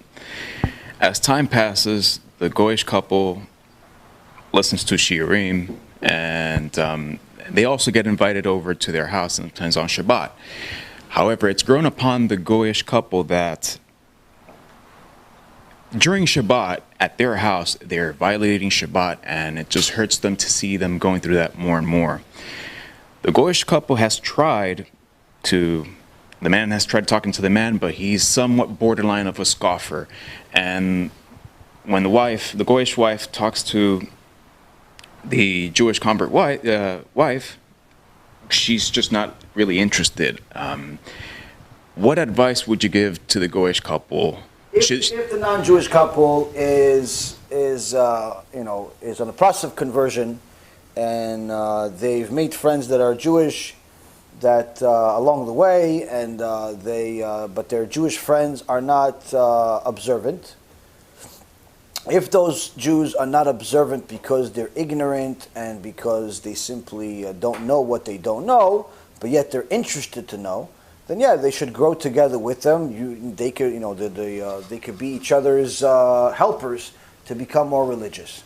But if the non-Jewish couple is serious about their conversion, but yet they see that the Jewish couple is not only not serious about Judaism, but actually the opposite. They mock it, they disregard it, they don't think of it as at all, then you should stop hanging out with them, especially on Jewish holidays and Shabbat, because number one, you don't want them to make sins for you. That's number one, which is already increasing their bill as it is. Number two, it could actually discourage you from converting, because it's as many times as we say it, people still, need to hear it over and over again, which is that Jews are not always the best representation of Judaism. There are some Jews that are the greatest representation of Judaism. Rabbi Akiva, Moshe Rabbeinu, Rav Ovadia, the Rambam, the sages, the people that toil over Torah, the righteous women, those people are the greatest representation of Judaism. But, unfortunately, due to our many sins, that's not the majority of our people. The majority of our people are quite the opposite, where they disregard Torah, some of them even make fun of Torah, some of them are against the Torah and anti-Torah. So those Jews, those Ben Gurions of the world, those heretics of the world are not the best representation of Judaism. So it's unfair to say that anyone that's a Jew is a representation of Judaism. So you have to understand that if you're serious about God, you're serious about Torah, you're serious about converting to Judaism and so on, you have to surround yourself with people that are like-minded with the right ideology, or else you risk misunderstanding what Judaism really is about. And as the Rambam, Paskins La'alacha, he says that a person will be influenced by his surroundings. It is a reality. I studied some psychology in school, in high school and in college and so on. And there's the famous battle, nature versus nurture, whether there's the genes or there's the outside influence. And the reality is both of them influence a person. Both of them influence a person. But the Rambam specifically emphasizes that the nurture, the outside influences, your friends, your family, your colleagues and so on, they will influence you whether you like it or not, whether you're a strong person or not, whether you are whatever you are. If you're constantly hanging out with gangsters, it's only a matter of time before that will impact you. Maybe you won't become a full-blown gangster and start thugging it out in the streets and doing drive-bys, but you'll start talking like them. You'll start acting like them a little bit. You may even have a limp. And that's just the reality. It's a reality. I mean, I remember seeing it in high school. It was always the kids, the little white kid nothing, but he lived among the projects, and all of a sudden he decided that he wants to act like one of the black kids from the football team. It's like, why are you talking like this? What do you mean, son? What do you mean? I'm not your son, you're 14. What are you talking about? Why are you talking like that? Why are you talking like keep from the projects? What's the matter with you? And it's this little white kid, and he's acting like he's like, I don't know, what's the matter? Because he's influenced. That's what we saw. That's what we saw. And I know it's funny to hear a rabbi say that, but that's I grew up around this. And then you see this little white kid with his pants on his ankles, and he's acting like he's like, 50 Cent. But he's nothing. He's like a little guy. But guess what? That also happens in the opposite. You have a guy, hangs around a combination of Muslim terrorists and some white people. He becomes Barack Obama. Same thing. Muslim terrorists, white people, he becomes Barack Obama. Same thing. Doesn't mean that all are like this and all like this, but you are going to be influenced by your surroundings. Yes, I'm not politically correct. No. So the point is that you have a situation, you have a reality. You have a reality deal, and you have to mock it a little bit just to lighten the issue. But you have to be realistic with yourself. If you're going to hang out with thugs, you're going to be influenced with them. If you're going to hang out with Mechalel Shabbat, you're going to be influenced with them. If you're going to hang out with heretics, you're going to be influenced by them. That's just the reality. Now, what do you do if you are in the process of tshuva? You're getting stronger, but your surroundings are not. That's the real question. That's the deeper question. Why? Because Baruch Hashem, many of the people that are watching this shiur and are laughing along with you are in that process. They are changing, but the world around them hasn't caught up yet. What do you do then? Just today I got a question from a nice kid who used to be a sports fanatic, used to love TV and so on and so forth, and now all you care about is learning Torah. So his question is very different today than it was a year ago, 2 years ago. Why? 2 years ago he's asking me, why? You serious about not watching sports? Today he's asking me, listen, what do I do about not speaking mundane things on Shabbat when my family, all they want to talk about is mundane things? They want to talk about politics, they want to talk about business, they want to talk about sports, they don't want to talk about Torah. So what do I do? That's a serious question. Why? Because that's a difficult one. That depends on who your surroundings are. Not just necessarily where they are in their life, but who they are. If it's friends, you can replace friends like you can replace underwear. But if it's parents, you can't be that way. You can't just abandon your parents because you decide to put a kippah on. Because no matter who and what they are, you still have to be grateful to them to a certain extent. Now, unless they specifically tell you to go violate the Torah, you still have to show them some type of honor. But if they tell you to violate Shabbat, you are not allowed to honor them. If they tell you to go out with somebody that you're not allowed to go out with and do things you're not allowed to do with according to the Torah, not allowed to honor them. There is no honor to a heretic parent that's trying to get you to sin. But if they're accepting, reasonable, they're just not doing what you're doing, but they're relatively reasonable people, you have to honor them. You can't just like say, listen, from sundown to sundown, I'm not going to say a single word to you. It's not going to work out so well. And by the way, it won't be good for the religion either. It's not the right representation of Judaism. Judaism is not a, Rabbi Shimon Bar Yochai secluded in the cave for 13 years. He was an exception. He was an exception. The average Jew is not going into a cave for 13 years. Just because you decide to keep Shabbat and start learning Torah doesn't mean that you disconnect from the whole world. You have to learn how to bring the Torah to the important surroundings you have. Again, if it's friends, you can throw them out like underwear. That's not so important. Why? Because friendship in reality, the older you get, the more you realize that you're lucky if you die with one friend. Friends go up, friends go down. Friends are like like everybody thinks. Oh yeah, the younger you are, the more friends you have. The older you are, the less friends you have. Why? Because as you get older, you're more picky about who you're going to have friends. When you're young, you just want as many people around you as possible. When you're older, you want real serious people. When you're a little older, you want people that are honest too. When you're a little older, you want people that are honest, good, but also care about you. And so on and so forth. And if you're lucky, you end up with one good friend. So friends, I wouldn't invest so much into. Chavruta is a different story. Chavruta is not a friend. Chavruta is like a marriage. Somebody you study Torah with is like a marriage. But a friend, like someone you socialize with, don't invest too much into it. If these people are conducive to your spiritual growth, continue the relationship. If they're not, and in fact, if they hurt your spiritual growth, disconnect from them like you would from a virus. On the other hand, your parents and siblings, you have to be a little bit more careful with. You have to be a little bit more careful and simply more understanding. But at the same token, you can't abandon Hashem for them either. So what do?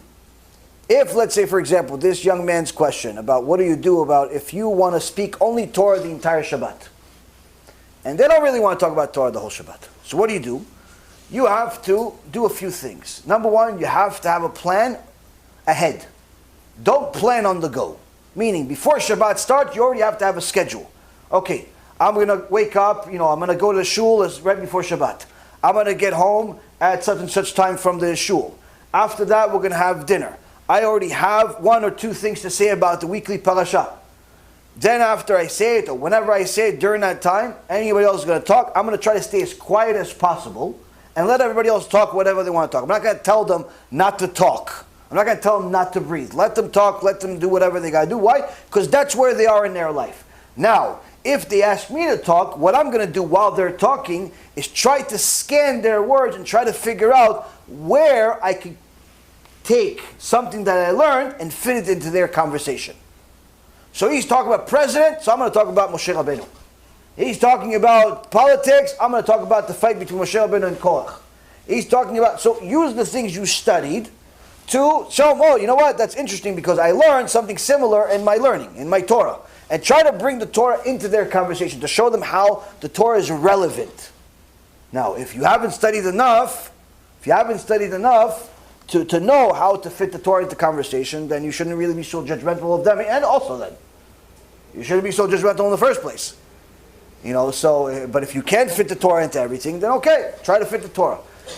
So many words, try to finish dinner, then try to say, okay, I got my learning schedule, good night, and don't stay till, the whole night with everybody else. Say, I have my learning schedule, you finish dinner, you hang out with everybody for a little while, be social, be nice, be cordial, and so on. Try to see if people are responsive to what you're saying.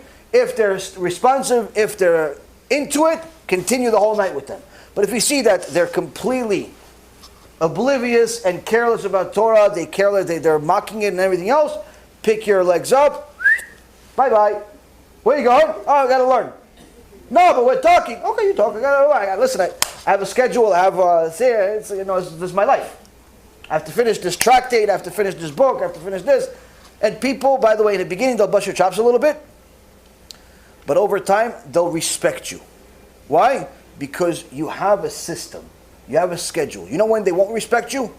When they know you're full of it. How do they know you're full of it? Because one day you're like this, another day you're like this. One day you're with the book, another day you're watching sports with them.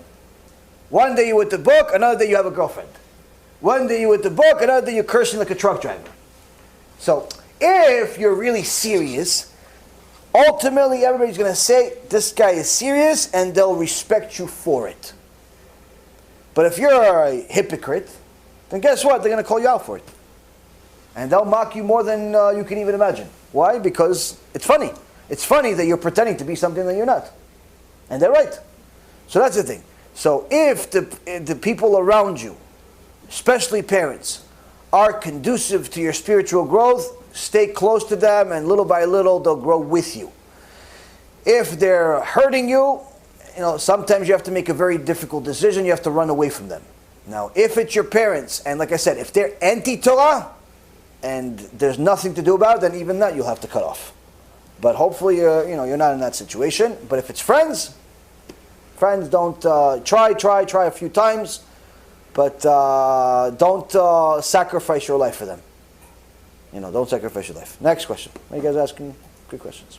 Yeah, HaBRIT. Give him the mic next to him. Right up. So in Mamlo's Chayesera, it cites Bava Kama 93a that if a person curses another and seeks divine justice, even if he is a good person, he is punished before the one he has cursed. He will not escape great evil. His deeds are carefully examined and all his sins are recalled. So with this in mind, is an individual Jew or a minion exempt from the consequences when saying the blessing against the heretics in the Amidah? Is an individual exempt from a... I don't understand the question. So when you say, with this in mind, essentially when we say the blessing against the heretics in the Amidah, is an individual Jew exempt or is a minion exempt? Why, when they say this exempt? blessing? Exempt from... Oh, you mean like, is it part of the blessing? Okay. So there is a teaching that we should watch our mouth to the extent of, make sure not to curse anybody else, because even if you are as righteous as Sarah Imenu, you should not curse somebody else that, especially if they don't deserve the curse, if that person is a righteous person. If that person is a righteous person, you shouldn't do what Sarah Imenu did, which is she said to Avraham, Hashem will call judgment between me and you. And the reason why she did that is because she said that, look, before I gave you Hagar, we didn't have any kids. But after I gave you Hagar, right away you had a kid with her. Which, to my understanding, she says, that means that when you prayed for kids, you only prayed for kids for you, not for both of us. And therefore you got the kid in the end, but I'm still barren, I still don't have a kid. And she was upset at Avraham Avinu for what she thought was, he didn't pray for her.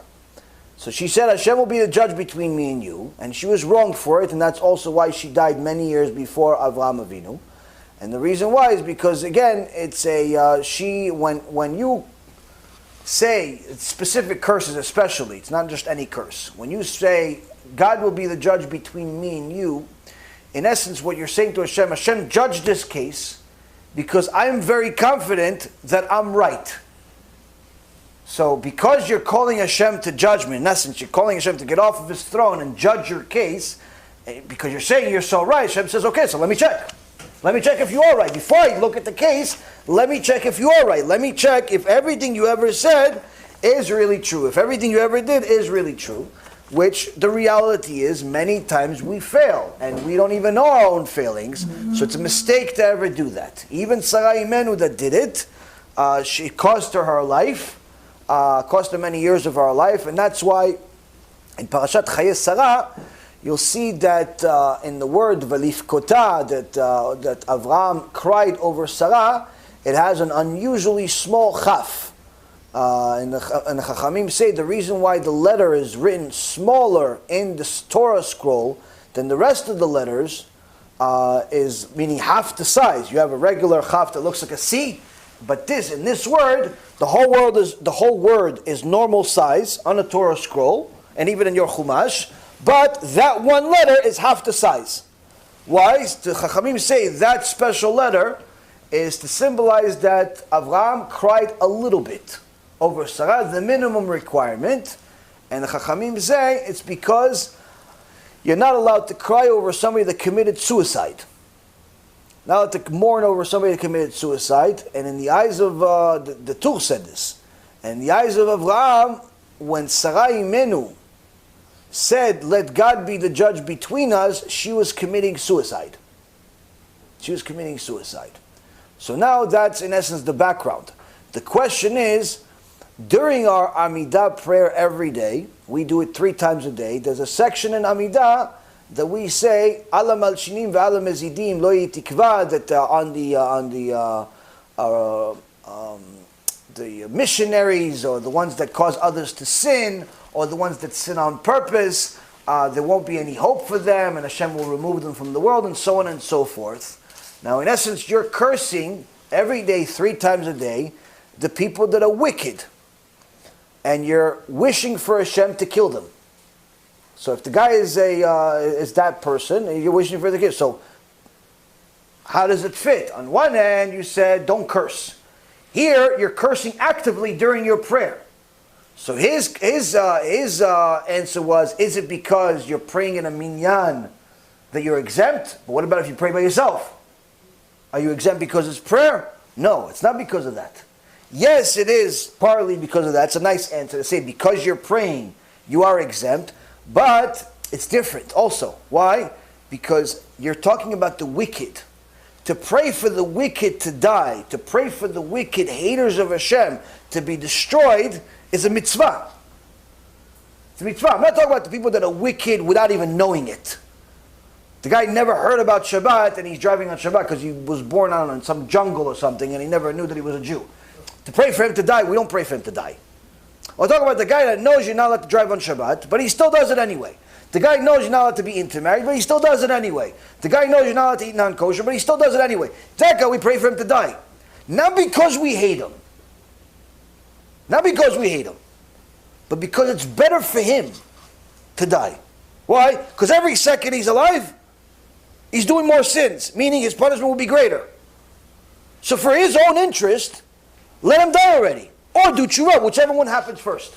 If he does tshuva, that's obviously better. But if he's not going to do tshuva, it's better for him to die sooner. Why? Because his punishment will be lesser. But the point is to hate the haters of Hashem is a mitzvah. It's a mitzvah from the Torah. So that's why cursing them is not a problem. The issue was that what he was mentioning in Imam Loez and in other places is when you are calling people that are righteous to the judgment. To do that is always a bad idea. Always a bad idea. Now, as a side note, never be the judge or the jury of people and decide for yourself who's righteous or who's wicked. Simply let Hashem be the judge. Meaning, if what they're doing is clearly against Hashem, with no doubt whatsoever, they're clearly heretics, they're clearly haters of Hashem, then there's no problem for you to hate them. It's a mitzvah even. On the other hand, if this person maybe has a few bad character traits or things like that, then there's no need for you to hate them. Secondly, don't do this with your spouse. As you learned from Avraham Avinu, it didn't work out so well. Don't do this with your spouse. Don't do this with people that are important to you. Don't do that. Pray ideally for people to do tshuva. But again, there are some people that are haters of Hashem, and those specific people, it's actually better for them and even better for us for them to die. I actually met one particular person that I told him I'm going to pray for him to die every day. And he got offended. I told him, okay, nothing I can do. And the reason why is because he was an unusual case. I've met a lot of types of people in my life. Some people are Torah observant, some people not so much, some people are atheists, some people are not. But even the people that I've met that weren't, very religious, for the most part, many of them have been respectful and decent people. In this particular case, this guy was initially showed himself as if he has some questions about the Torah. After I answered his questions in a live lecture we had in New York, and I guess he got embarrassed a little bit. He says he has some more questions, and I told him, listen, I'll give you my number, and you could ask me whatever questions you want. And after that, some people told me, this guy's a famous heretic. I said, what do you mean he's a famous heretic? He's like, this guy works on getting people to stop being religious. And I didn't really want to believe it because he seemed like a nice person. Confused, but he seemed like a nice person. But then when I talked to him personally, he glorified that he got 7 people that were Shomer Torah and Mitzvot to stop keeping Shabbat. And he was proud of that. Like that was his medallions. So at that moment, I told him, this is the end of our discussion. From now on, I'm going to pray for you to die. 3 times a day. And if I can, maybe more. If I have extra time. Because it's not a matter of you not being religious. You're not being religious, I'm going to try to help you. And if you don't want me to help you, I'm going to let you do your life. Do what you got to do. But if you are such a hater of God, such a hater of the Torah, to the extent that it bothers you that I am religious, it bothers you that he's religious, it bothers you that other people are keeping the Torah, that means you are an enemy. Because I could tell you, listen, I'd like to help you, but it doesn't necessarily, bother me that you decide not to eat the same food I eat. It bothers me for your own sake, but it doesn't bother me. Like, I don't think about it on the weekends. Like, oh, what happened to Joe? I don't think about that. I think about Klal Yisrael. I pray every single day for Klal Yisrael, for people to do TeShuva, but it doesn't necessarily bother me that you specifically have a different diet that's not kosher. But if it bothers you that I am keeping kosher, you're a bad person. Because it shouldn't affect you. It shouldn't affect you. Like, my religiosity, my beliefs don't affect you. It doesn't affect you that I go to shul. It doesn't affect you that I read books that are called the Torah. It doesn't affect you that we keep family purity. It doesn't affect you. So why are you working so hard to make me not religious? So that only comes from evil. And if you're evil, it's a mitzvah for me to pray for you to die. Mitzvah. And there's unfortunately, there's one person. There's another person I met like that, but I never really prayed for him to die. Maybe I should start. He's still alive. But yeah, but man, seriously, no, there's some people that are just evil. Listen, there's some people that are evil. It just is what it is. Listen, let me make it easy for you guys to understand, because I know some of you guys are like, wow, and some of you guys are understanding it, and some of you guys are looking at me like I have 3 heads, like I'm some mass murderer. Let me explain it to you in an easier way. Imagine, this is going to be a little graphic, but I need you guys to understand how bad this is. Imagine a little baby, imagine a little kid, 2, 3, 4, 5 years old, and some pedophile, filthy, disgusting human being does what they do with them. Right? That's what pedophiles do, right? They simply destroy that kid's life. Right? Are you going to pray for that person to have a good life? Are you going to pray for that person? Oh, hopefully he does tshuva. Maybe if he's not your kid. Maybe. If you're so righteous, you're like a little Moshe Rabbeinu in disguise. If that's not your kid, maybe. In reality, if that's your kid, you're praying for that person to die. If you can actually help him to die, you'd help him. That's in essence what I mean here. When a person is bothered by my brothers and sisters serving God and he wants to kill them, it's killing me. So I pray for them to die. It's worse than the pedophile. It's worse than the pedophile. So just like you would pray for some pedophile or some rapist or some murderer to die, same thing. It's the same concept. Because again, that kid didn't bother that person. He didn't have to do that with that kid. The fact that he has crazy desires and is a sick person, that shouldn't be that kid's problem. That kid shouldn't have a trauma for the rest of his life because he has a sick mind. That girl that was walking around innocently doesn't have to, she's not at fault that he has a sick mind and he feels like he's allowed to touch her. That person that was walking around and doing whatever he's doing, he shouldn't suffer because you like to kill people. So again, when somebody violates another person and that person is close to you, you pray for them to die. It's even more so when someone is keeping Torah and there's somebody out there that's trying to kill them spiritually. that's even worse. So surely you pray for them to die. That's in essence, because it's actually according to the Torah. Rabbi Shimon Bar Yochai. Rabbi Shimon Bar Yochai says that someone that causes another person to sin is worse than a murderer. Is worse than a murderer. There's actually a whole midrash about it. We learn from the Midianites in Parashat Balak. Parashat Balak, in the book of Numbers, chapter 25, verse 8, in the whole issue between when you saw that Zimri from the Shimon tribe sinned with Cosby. From the Goya. So Hashem sent a plague and started killing a bunch of Jewish people. Until Pinchas, ben Elazar, ben Aaron HaKohen, Pinchas the son of Elazar, the son of Aaron HaKohen, came and killed both Zimri and Cosby. Right?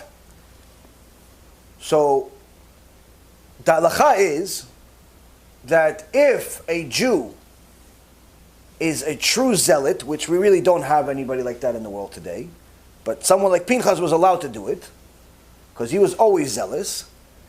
If someone's a true zealot and they see a Jew cohabiting with a non-Jew, actually in the act, not like after the act or before the act, but during the act itself, and that person is a zealot, it's a mitzvah for them to kill them.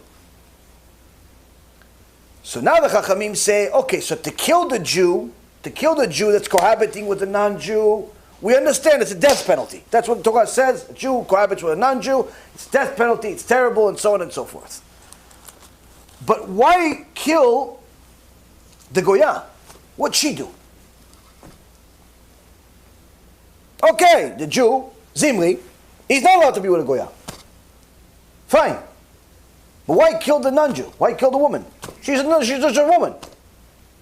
Why does he have to kill her also? Who wants to give me an answer? Do you have an answer? Yeah. How? Because she enticed him.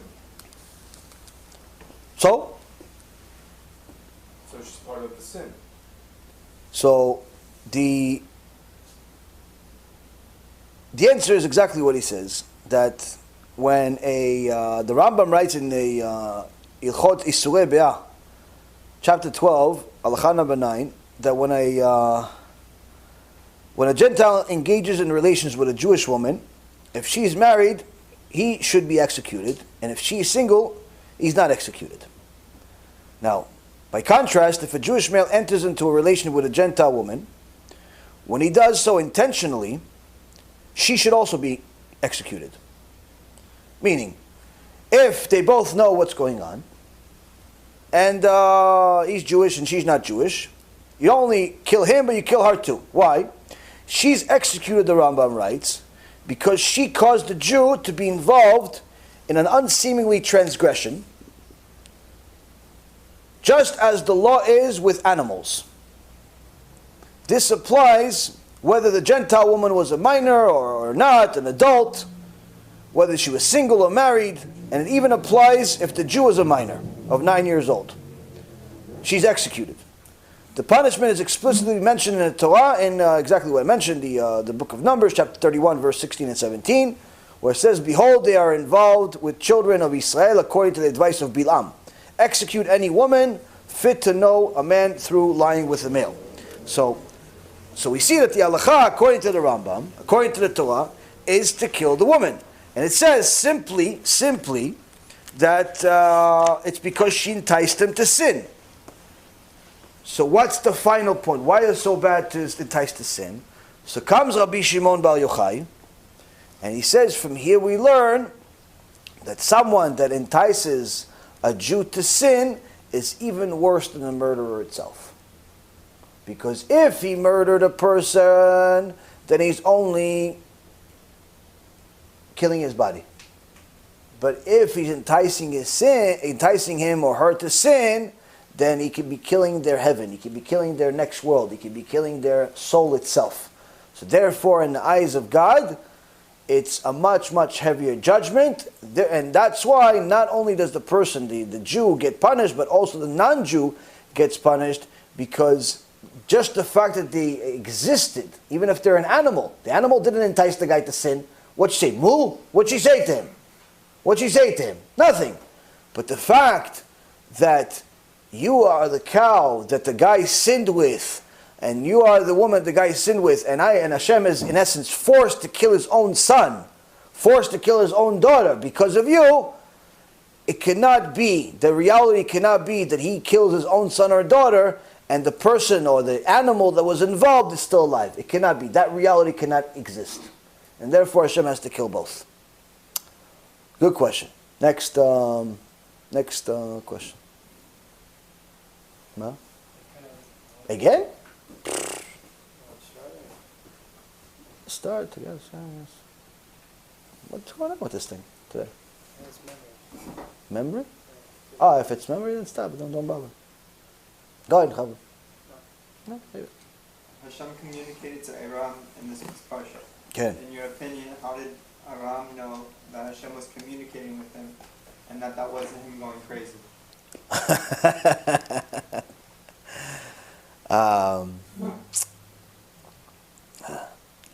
So, what we said earlier today is that when the king shows up, everything is quiet. In essence, the point of that was that when the king is there, everybody knows. Everybody knows. Now, what's the biggest difference between Judaism and all of the other religions?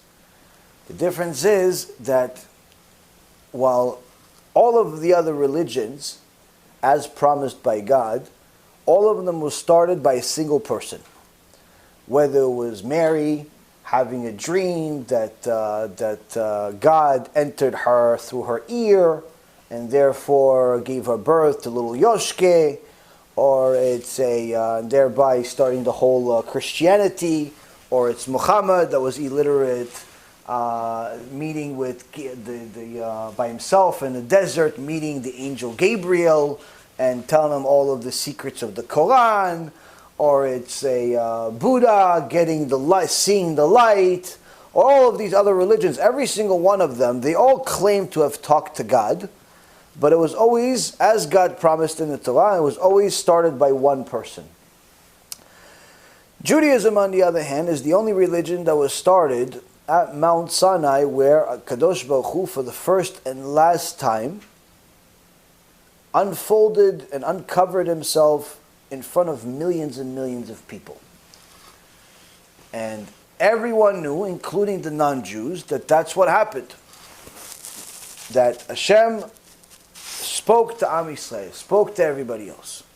And one of the strong arguments that Judaism has against all of the other religions that claim to be a continuation of the Torah, i.e., the Quran, Islam, or the New Testament's Christianity, is that if the New Testament or the Quran was a continuation of the revelation of God, then surely the major event that happened in the past at Mount Sinai would be repeated again, at least as much, if not bigger. Meaning, when God wanted the whole world, especially the Jewish people, to know that He is the God of the Jewish people, and He is giving us a book called the Torah, He made sure that it was big enough that no one can dispute it. Because He wrote things in the Torah about the people that were there, not just the people that died. He didn't just write about Avraham, Yitzhak, and Yaakov that weren't there in Mount Sinai.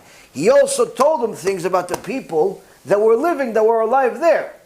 Where there's verses in the Torah that Moshe Rabbeinu tells all of Am Yisrael, all of you heard God's voice. All of you, so if somebody says, listen, I didn't hear God's voice, there's a mistake in the Torah. Somebody would have said something. So the point is that Hashem, when He gave us the Torah, He wanted to make sure that everybody knows, indisputable, that God is talking and He's talking to millions of people. With the other religions, they started with an individual, and in essence, it's all blind faith. Everybody just follows based on blind faith. That, hopefully she really did have that dream and she's not really a prostitute. Hopefully he really did have that dream and he's not high on hashish. And hopefully he really did have that light and it's not just, the sun. it's just hopefully. Everybody's working on blind faith, and billions of people are relying on this blind faith. Now, which means that when God wants to show you himself, he makes sure that it's indisputable and it's undoubtable. Right? So, Avraham talked to God. How did he know? It's not that Avraham knew based on his own intellect, but rather God made it so that it was clear as day. It was clear as day that it is God that's talking to him and nothing else. And one of the main ways that he understood that it's God talking to him is that Hashem did certain things that only God can do, whether it be saving him from Ur Kasdim when Nimrod threw him into the fire, or it was the other miracles that happened there where Hashem fixed his wife's uterus, in essence put the uterus back in her body, or made his wife made his wife's body go back to when she was 20 years old in an instant, and so on and so forth. So Hashem made sure that it was not only clear to Avraham, but it was also clear to others that it's God that's talking to him and not simply him, being high. Why? Because when God is talking to you, he's going to make it clear. You're not going to think you're crazy. You're not going to think you're crazy. It's going to be as clear as day to you. Now, I recommend, there are some people that say, listen, God spoke to me. God spoke to me. And you know what? You may be right. God may have spoken to you. But my suggestion is, keep it to yourself. Why? Number one, no one's going to believe you. And anyone that does probably think God speaks to them also. So I recommend, if God spoke to you, keep it to yourself. That's my recommendation. Generally, because it's not, it's possible God spoke to you, and if he really spoke to you, you would know for sure. You wouldn't think you're crazy. If you think you're crazy, most likely it's not God talking to you. Most likely it's just your imagination, or maybe a demon likes to mess with you a little bit, which, they like to have fun with people sometimes. They do. Demons can come to you in all types of forms. They come to you as your mother, they come to you as your father, they come to you as your cousin, they come to you as some big sage. They come to you and you can have a dream. Somebody says, oh, I'm Eliyahu Navi. It's really a demon. Just likes to mess with you. It happens. But the point is that if it's God, I promise you wouldn't have any doubts. Because if God is talking, that means he wants you to know. He wants you to know. He wants you to know that it's him.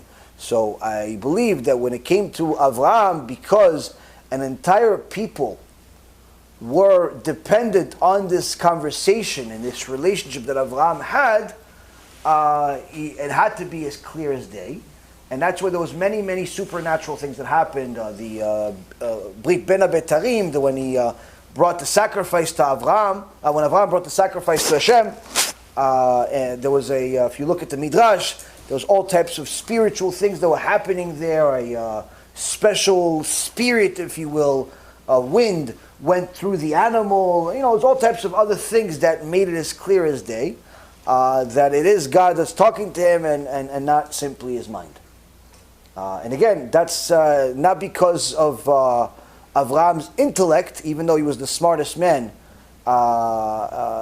ever, really. Some say even smarter than Shlomo HaMelech, but it was because God made it clear. God made it clear. Hopefully that was sufficient. Yeah, behind you. Give him the mic.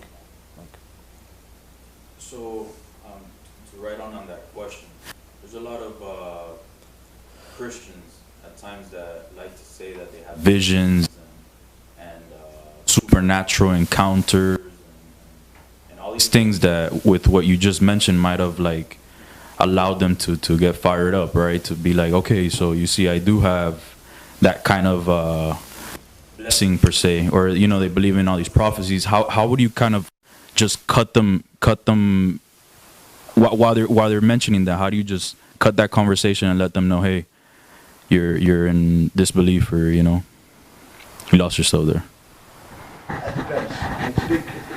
It's an answer I can give you in 2 seconds, or I can give you 25 minutes and we'll end this year with it. And that depends whether you want me to give you a quick answer and we'll move on to other more, to other questions, or you want me to show you another way to destroy Christianity in a second. Which one do you guys want? Well, that's you. You have a lot of other people here also. The simple answer is this. There is no way to connect to God when you're doing things that are against Him. There's no way. I actually got something just yesterday. Somebody showed me just a regular church has on their website what they believe in. And he writes on his website, we believe in the 66 books of the Old and the New Testament, meaning that believing in the New Testament is a foundational belief of Christianity. Furthermore, that they believe that God exists in three persons: Father, Son, and Holy Spirit. All three persons of the Godhead are equal and eternal. In essence, they believe God has three parts. That's idolatry, according to our Torah. So there is no way to connect to the real God through idolatry. No way. Meaning, get Him to favor you and so on. 3, we believe that God reached out to us by becoming a man. The eternal omnipotent God entered the human race when Jesus was born in Bethlehem. Becoming a man in no way diminishes His deity, and being God did not make Him any less than human, except that it made it impossible for Him to sin. So again, I'll spare you the stupidity, but in essence, the point is that this is the belief. The belief is that God is a man, which according to our Torah, that's 100% idolatry. Thinking that God is three, that's idolatry. So according to our Torah, and we have many, many verses and famous debates throughout the years that the sages have had, whether it was the Ramban, a famous debate, or it was the Kuzari, famous debate, or other debates that showed that Christianity, bottom line is 100% idolatry according to our religion, according to our Torah. Which means that if the person that you're talking to understands that what he believes in is idolatry, then he would know that there's no way that it is God that's talking to him, but rather the Sitra Achra is talking to him, or one of his soldiers, meaning it's either the Satan or it's one of his demon minions that are talking to him, even if they say whatever they say. Why? Because they are involved in the tumah of the world, the impurity of the world. If the person obviously and most likely doesn't believe that Christianity is idolatry, then he'll say you're crazy and you'll say he's crazy, and then it's just simply a waste of time. So the most critical thing that you want to do with such a person, if you think that they're intelligible and open to seeing the truth, then I would recommend you show them the material instead of debate them directly. You just show them the material. You show them, let's say, Rabbi Tovia Singer's website, Outreach Judaism, or Rabbi Yosef Mizrahi's debate, or perhaps my shiurim about Christianity. And if they speak Hebrew, Rabbi Ephraim has about 60 shiurim about Christianity, and many other things. To show them the facts of why Christianity is it's simply idolatry. It's nothing else. But if the person is not open to it, then just move on. Move on. Don't waste your time.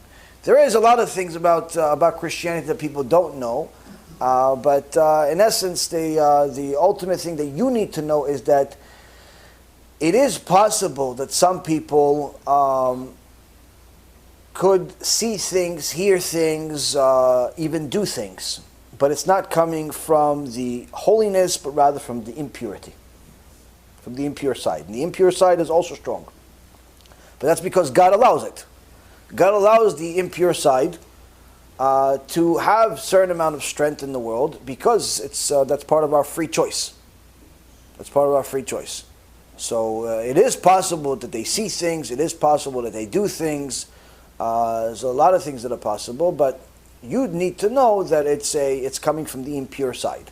So just because you see that somebody can perform a miracle doesn't make them righteous. That's why there's a verse in the Torah that says, don't be impressed by anybody that just can perform miracles. It doesn't mean that they're righteous. Doesn't mean that they're holy. It doesn't mean anything. You know, we don't decide who's righteous based on miracles. We don't just decide who is a messenger of God based on miracles. We decide whether they're righteous or not based on the Torah, meaning there's rules in the Torah of what they need to do and not to do, and so on. Jesus of Nazareth was or he's also called Oto Aish, that other man, or Yeshu, Yimach Shemo V'zichro, that person, he started off on the left side because his mother was a woman that cheated on her husband. And she cheated on her husband, but of course, if her husband knew that she cheated on him, they would have to kill her. So, the Beit Din would kill her. So she said, no, it's God came into me, and that's how it's a virgin birth. And that whole story doesn't make any sense, but 2.5 billion people believe it. But anyway, that means that Jesus himself was a mamzer. Was a child, not just a mamzer is not a child out of wedlock. A mamzer is someone that came through a adultery. That's who Jesus really was. But still, that didn't mean that the Jewish people gave up on him. He actually still went to yeshiva, and he actually had one of the greatest rabbis ever as teacher, Yeshua ben Parachia. Yeshua ben Parachia was his teacher, and he was one of the original sages, one of the Zugot. And he was a extraordinary person, and it's mentioned in the Gemara a couple of places. Now, if you buy an art scroll Gemara, or one of the modern day Gemaras, many of them will not have Jesus' name in it, but that's because of the censures that we had to do over the years because of they were killing us. The Christians didn't like that we told the truth about Jesus in our Gemara, in our Talmud, so they started killing a bunch of Jews and started burning it and so on and so forth. So many of the Gemarot don't have the name. They have things that portray it but don't say the name itself. But we know it is, and anyway, we still have some of the old Gemarot that say his actual real name in it. Now, anyway, it's mentioned in Gemara literally in Masechet Gitin, Masechet Sanhedrin, Masechet Avodah Zarah, Masechet Sotah. And the story of between him and Yeshua ben Parachia is mentioned in Masechet Sotah, page 47, and also in Masechet Sanhedrin, I believe it's 107. And it talks about how Yeshua ben Parachia, his teacher, was fleeing the country, and they went to Alexandria, which is in Egypt. And the host over there, the woman that was hosting them over there, was a very nice woman. And Yeshua ben Parachia, the rabbi, was a tzaddik, and he said, he told Jesus, look at how nice she is. And Jesus in Hebrew is Yeshua. Now we don't call him Yeshua, we call him Yeshu. Yeshu is an acronym for Yimach Shemo V'zichro, may his name be blotted out. Why? Why do we miss the Ayin? We'll find out today. So even though you wanted the short answer, I'm still going to give you a long one. So now why? What happened there? He said, look at what, she's a nice woman, a kind woman, she's helping us, they were in danger, life danger. And Jesus was a person that liked to, freshen up his eyes, if you will, by looking at girls. So he was like some of the modern day fools today that they think that they're rabbis just like them. It's like, listen, what's the big deal that he's a rabbi and I'm not? Why? We're just the same. We're both people. No, if he dedicated his entire life to learning Torah and you didn't, you're not the same person. You think you are, but that's foolishness. So anyway, Jesus was one of those fools where he thought his rabbi was thinking the same thing. So when his rabbi said, look at her, she's such a nice woman, and he thought that he's complimenting her looks. So he said, what's nice about her? Look at her eyes.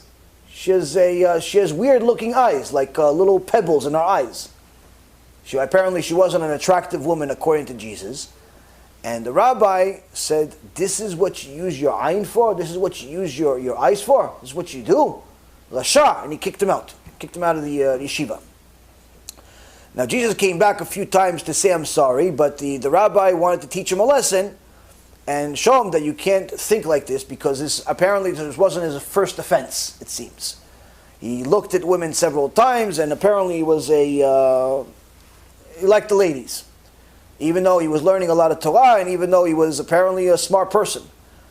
Anyway, as the story goes, the rabbi told him no a few times, but then when he was ready to accept him back, Jesus came at the wrong time. He came during a time where the rabbi, Yeshua ben Parachia, was praying.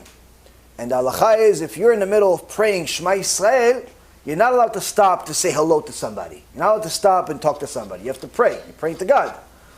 But Jesus didn't care about that. So when he came to the teacher to say, I'm sorry, the rabbi was praying, but he didn't want him to go, so he told him like this. Like he made a motion with his hand, like stop, like meaning wait for me. Jesus ran out of patience, and in essence thought he was rejecting me again, and he ended up leaving, and he started committing idolatry. He found, the Gemara says, he found some rock, and started worshiping it, and started using all types of witchcraft to do all types of things to get people to follow him and so on. So the Gemara says that really, although he was a Rasha, and he's judged in a very heavy judgment. The Gemara Masechet Gitin, page 57, B, says that where's Jesus? Jesus is now in boiling feces. Even though he was judged harshly, they also, Gemara says that the rabbi was incorrect in how he treated him, in a sense that he was too harsh with him. He was too harsh with him. It took him too long to get him to come back. So don't be like him. Be a little softer. If somebody is a tough student, don't reject them constantly. Be a little softer with him. Not to just let them run over you, but, if he says, I'm sorry, okay, yalla, move on already. Move on. So anyway, surely he knew what he knew. Now, the question is, why was it decided in heaven for Yeshua, which was his real name, to now be known in the Jewish world as Yeshu? Meaning there's a missing letter in his name. Now the Christians love to argue. No, it's not Yeshu. You guys are talking about a different person. It's Yeshua, especially in recent years. All the Messianics, they like to say Yeshua, Yeshua, and feel like they're all Jews already. Why? What's happened? Now in reality, that's his real name. His name was Yeshua. But why do we say Yeshu? Yeshu, like I said, is a curse. A curse because he created a lot of damage for us, and we suffered a lot because of him. The most amount of Jewish people killed has been because of him. But the point being is why was it decreed in Shamayim? So in a sefer called Pinkasei Araya by Rav Avraham Kook, who was one of the head rabbis of Israel, and he was a great Talmid Chacham, but very, very misunderstood by many. And when somebody spoke against him one time, and next to Arav Shach said, how dare you speak against Rav Kook, who's a person that hasn't looked at the face of a woman other than his mother and his sister since the age of 9. That's how holy he was. So he wrote in a sefer called Pinkasei Araya, in Chelek Aleph, Ot Kuf Lamed Bet, that Yeshu made a sin with what? With his eyes. By looking at girls. And that's why he lost the letter Ayin from his name. What did he lose out of his name? It's Yeshu or Yeshua. So why did he lose the Ayin? Because Ayin is a letter, but it also means Ayin, eyes, an eye. Why did he lose the eye? Because he sinned with his eye. And Rav Kook brings this and he says, where do we learn this from? We learn this because it says, Ve'einei reshaim techilena. In the prophet Job, chapter 11, verse 20, it says, the eyes of the wicked will be destroyed. And although the missionaries continue to keep trying to convince the world that it's really Yeshua and not Yeshu, they're right, it is Yeshua, but it's Yeshu. Why? Because he lost it because he followed his eyes. He followed his eyes, and it's well known that a Torah tells us that anybody anybody that is going to look at immorality, is going to look at immodesty, is bound to sin. It's just a matter of time before it happens. There's no way for a person to continuously look at women and not sin. It's just a matter of time. And Gemara Masechet Nedarim, page 20a, says that anyone who looks at women will ultimately fall to sin, and meaning the worst sin. Wasting seed, promiscuity, and so on and so forth. And Yeshu, Imach Shimo V'zichro, was not careful with his eyes. Ultimately, that led him to sinning with his eyes, and ultimately that led him to actual avodah zarah itself. Now, from this, we learn that there's a measure for measure accounting in Shemayim, but also there's also a certain type of a treatment that a person needs to have when he deals or she deals with Christians in the world, because there's still 2 billion people in the world that believe that he is God. And even if they say, no, we only believe he's Mashiach, their definition of Mashiach is not the same thing as our definition of Mashiach. So in essence, their Mashiach also means God, by the way. So with that being said, is that you have to understand that the whole foundation of Christianity comes from the side of Tuma, comes from impurity, from the foundation, from the mother committing a sin, to Jesus making other sins, and all of it comes with the same exact sin, which is immorality. Immorality comes with znut, all of the things that have to do with sex crimes. And that's the reason why you'll see many times in the church, this is very common. Sex crimes are extremely common, whether it's pedophilia or it's other types of promiscuity and things of that nature. All of those things are very, very common in that world. Not to say that the rest of the world is innocent for other things, but needless to say that for them it's not necessarily as intolerable as it should be.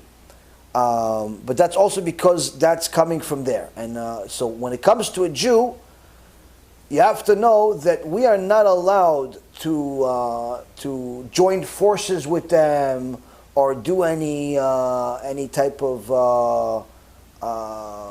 co-working, like the Jewish-Christian alliance is forbidden. And the reason why is because there's a Gemara in Masechet Chulin, page 44b, says Archek mina chiyur umina domelo. That you have to stay away from something that's viewed as ugly by heaven, and even something that looks like it's ugly. So needless to say, Christianity is ugly in the eyes of God, but even if it's it's Judeo-Christian, it's still ugly, or it looks ugly. Point is, you have to stay away from it. Stay away from it. But then you say, yeah, but they have a lot of money, they donate a lot of money. King David says in Psalms 37:1, don't compete with evildoers and don't be envious. Don't be envious of them. Why? Because you see that many times people want to do business and they want to do all types of Judeo-Christian alliance type of things because of the money or because it looks like they're winning or things like that. But this is creating much more damage than people can imagine.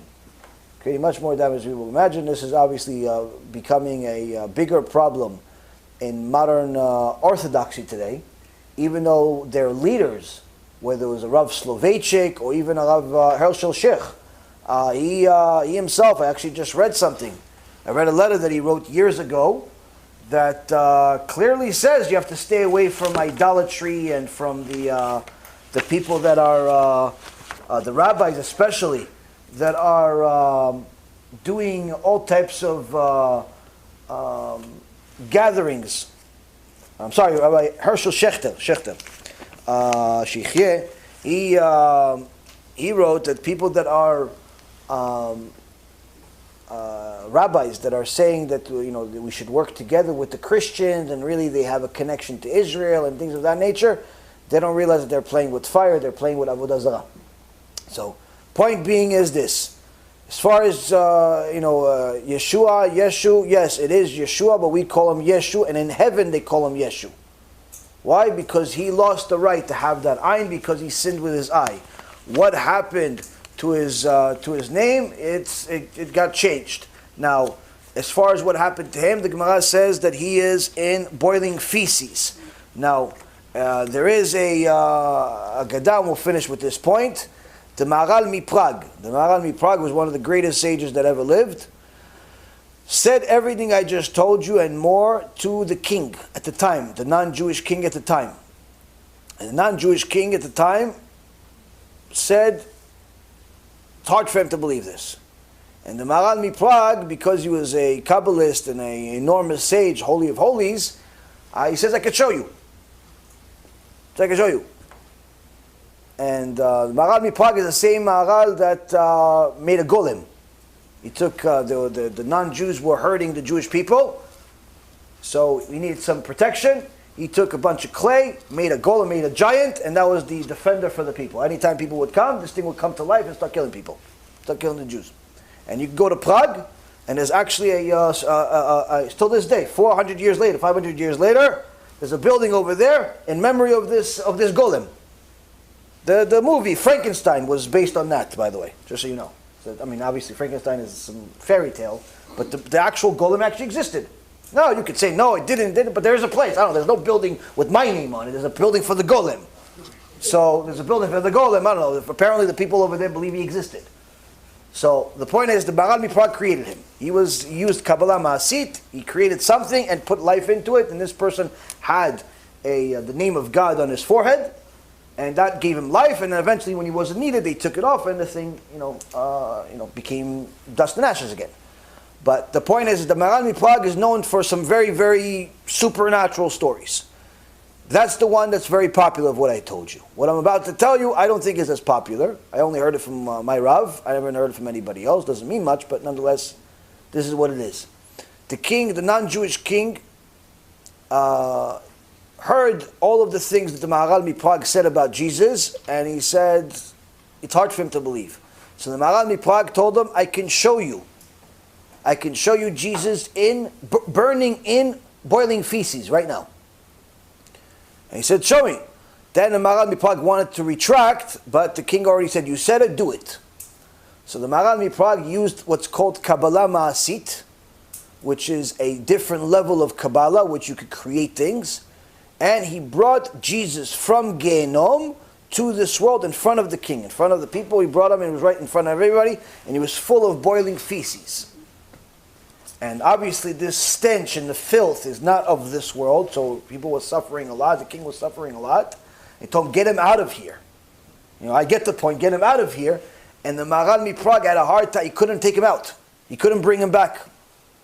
Until he said a special holy name of God, and he hit him at the same time.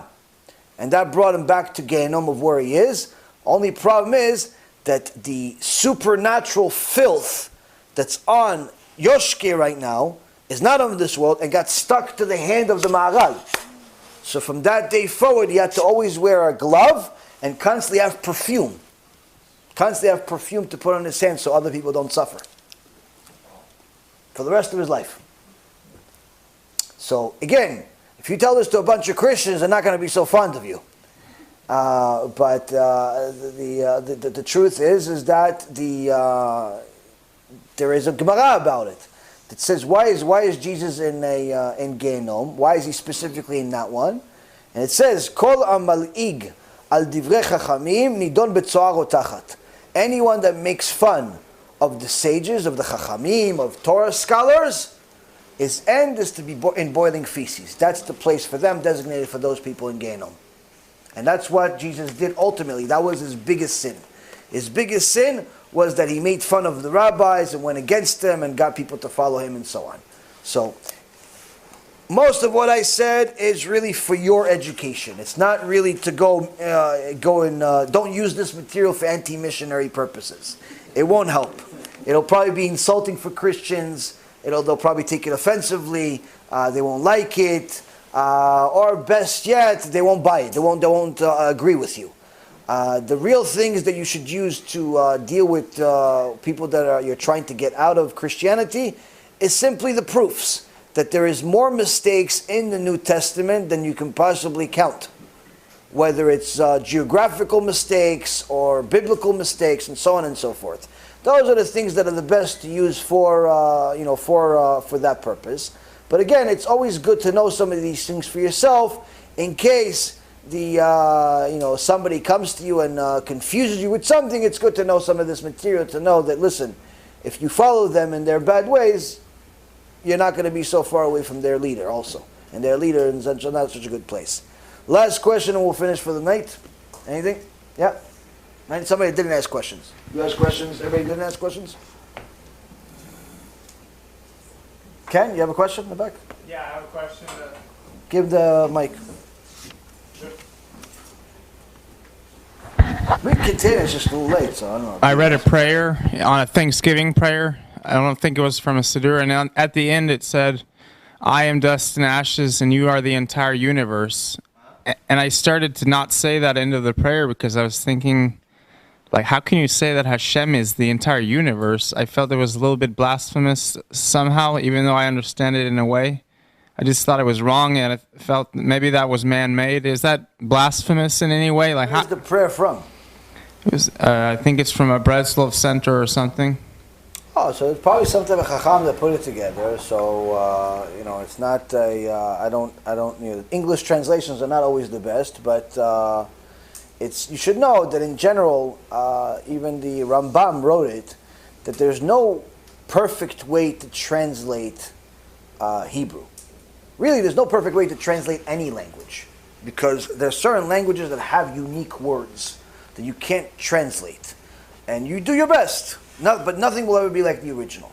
Now, when it comes to prayer, specifically when it comes to Jewish prayers, there are certain things that are simply untranslatable because those words don't exist in other languages. But to say that God is the whole world, and you are nothing, is not a problem at all, because He is everything. Enod milvado. He is everything, and we are nothing. And we actually say that in Amidah. We say that in Amidah 3 times a day. That He is everything and we are nothing. Is the literal translation of the Hebrew words slightly differently than He is the whole world? Yes. But I don't know of a better translation than that, though. I don't know if there is a better translation than that, or at least not off the top of my head. So I don't believe it's blasphemous. I think it's perfectly fine. But again, it's if something was written by a chacham, if something was written by one of the sages, surely they got it from somewhere. They're not just creating blessings out of thin air. I don't think so. Anything else for anybody? Okay. Give him the mic, please.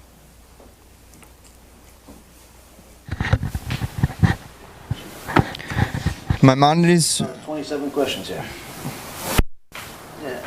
Well, maybe we'll answer, depending on the answer. I'll figure it out. Yeah. Maimonides wrote about being, more specifically eating healthy. How much significance or lack of significance do you give to this aspect of daily life? The Rambam promises, he writes this in the Ilchot, in Mishneh Torah. He says that anybody that follows his guidance is guaranteed not to get sick.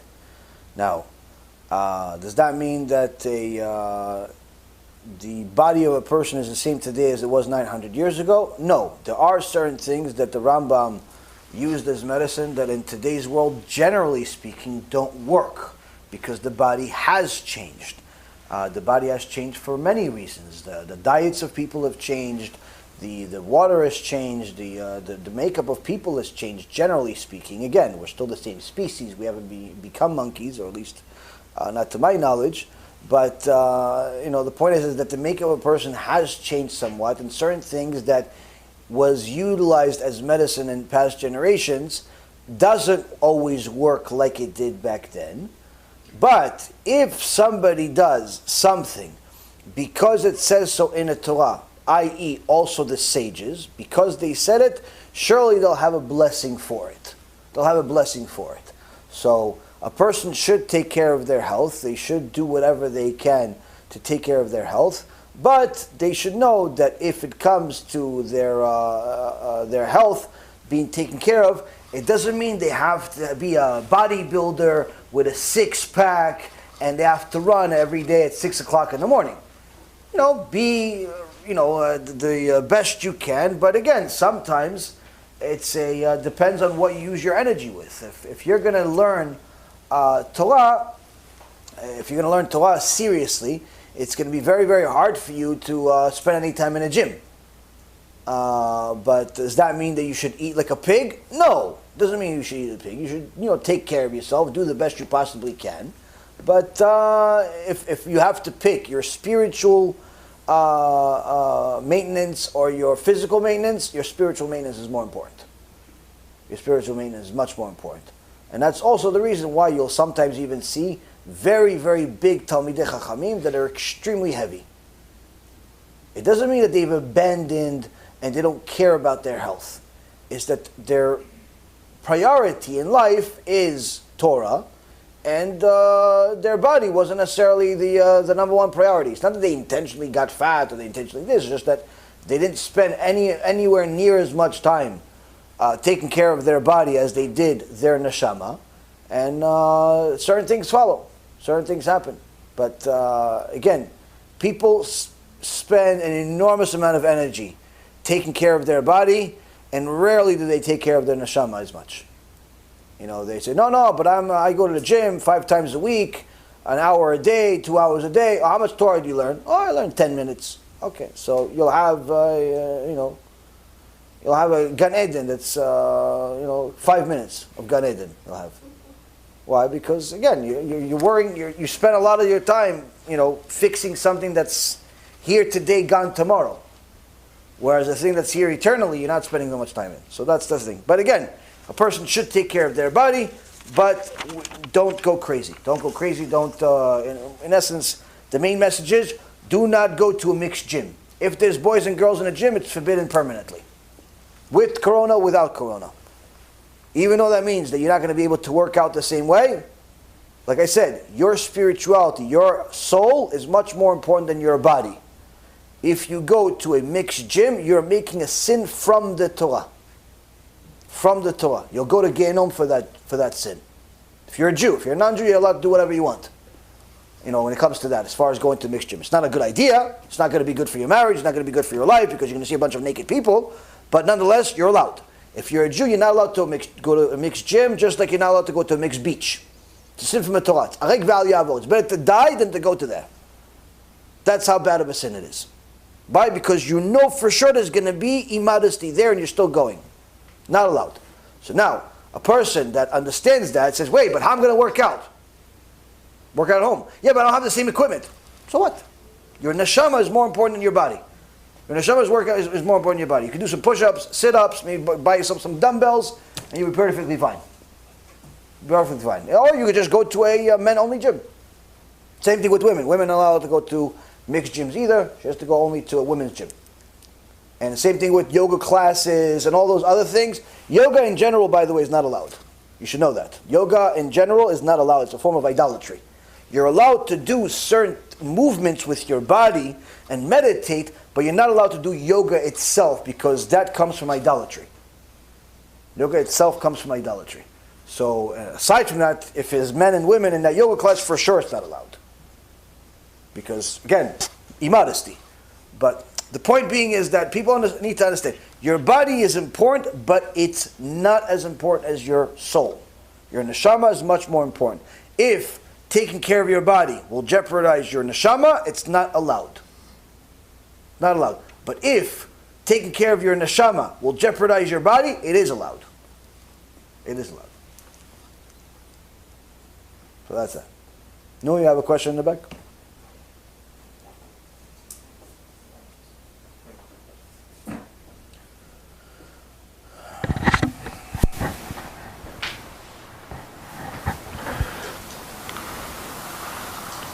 So, many times in the Torah, you can see that there are examples where, for example, for self-defense, you're allowed to kill the other person if he's coming to kill you.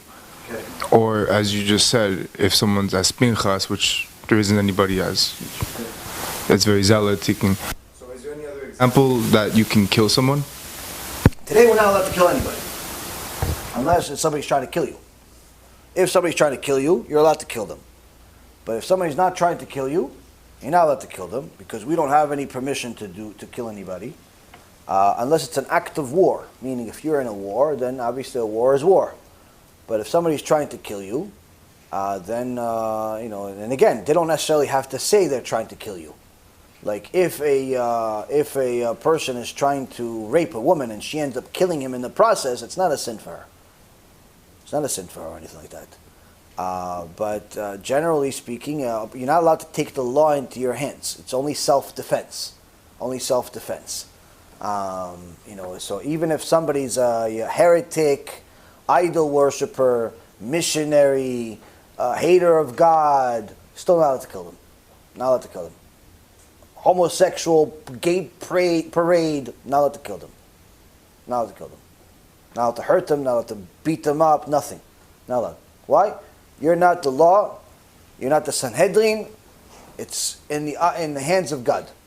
So even though the Sanhedrin is not here, it doesn't mean that death penalty and the rules of the Sanhedrin are not being instilled into the world. They're just being instilled into the world by God.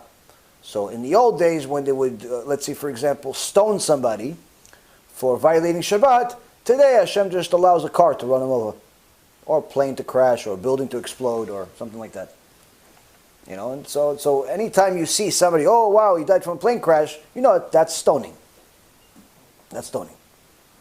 And then there's also all the different deaths that people have is usually one of the punishments. In the vast majority of people, if you look at statistics, I don't know if you want to necessarily spend time doing this, but it's about 60 million people die every year in the world. 60 million people. It's a lot of people. Okay, so coronavirus, 1 million people dying is not exactly such a big deal. Just so you guys calm your whole nerves about corona, it's not such a big deal. There's more people dying from the flu, even during corona, than corona. But still, corona is very good for politics. It's very good for politics. Just like I remember years ago during the Gulf War, there was a lot of talking about similar things, in oil and things like that. All of a sudden, everybody wanted to was interested in atomic warfare, and therefore they used that as an excuse to go to war.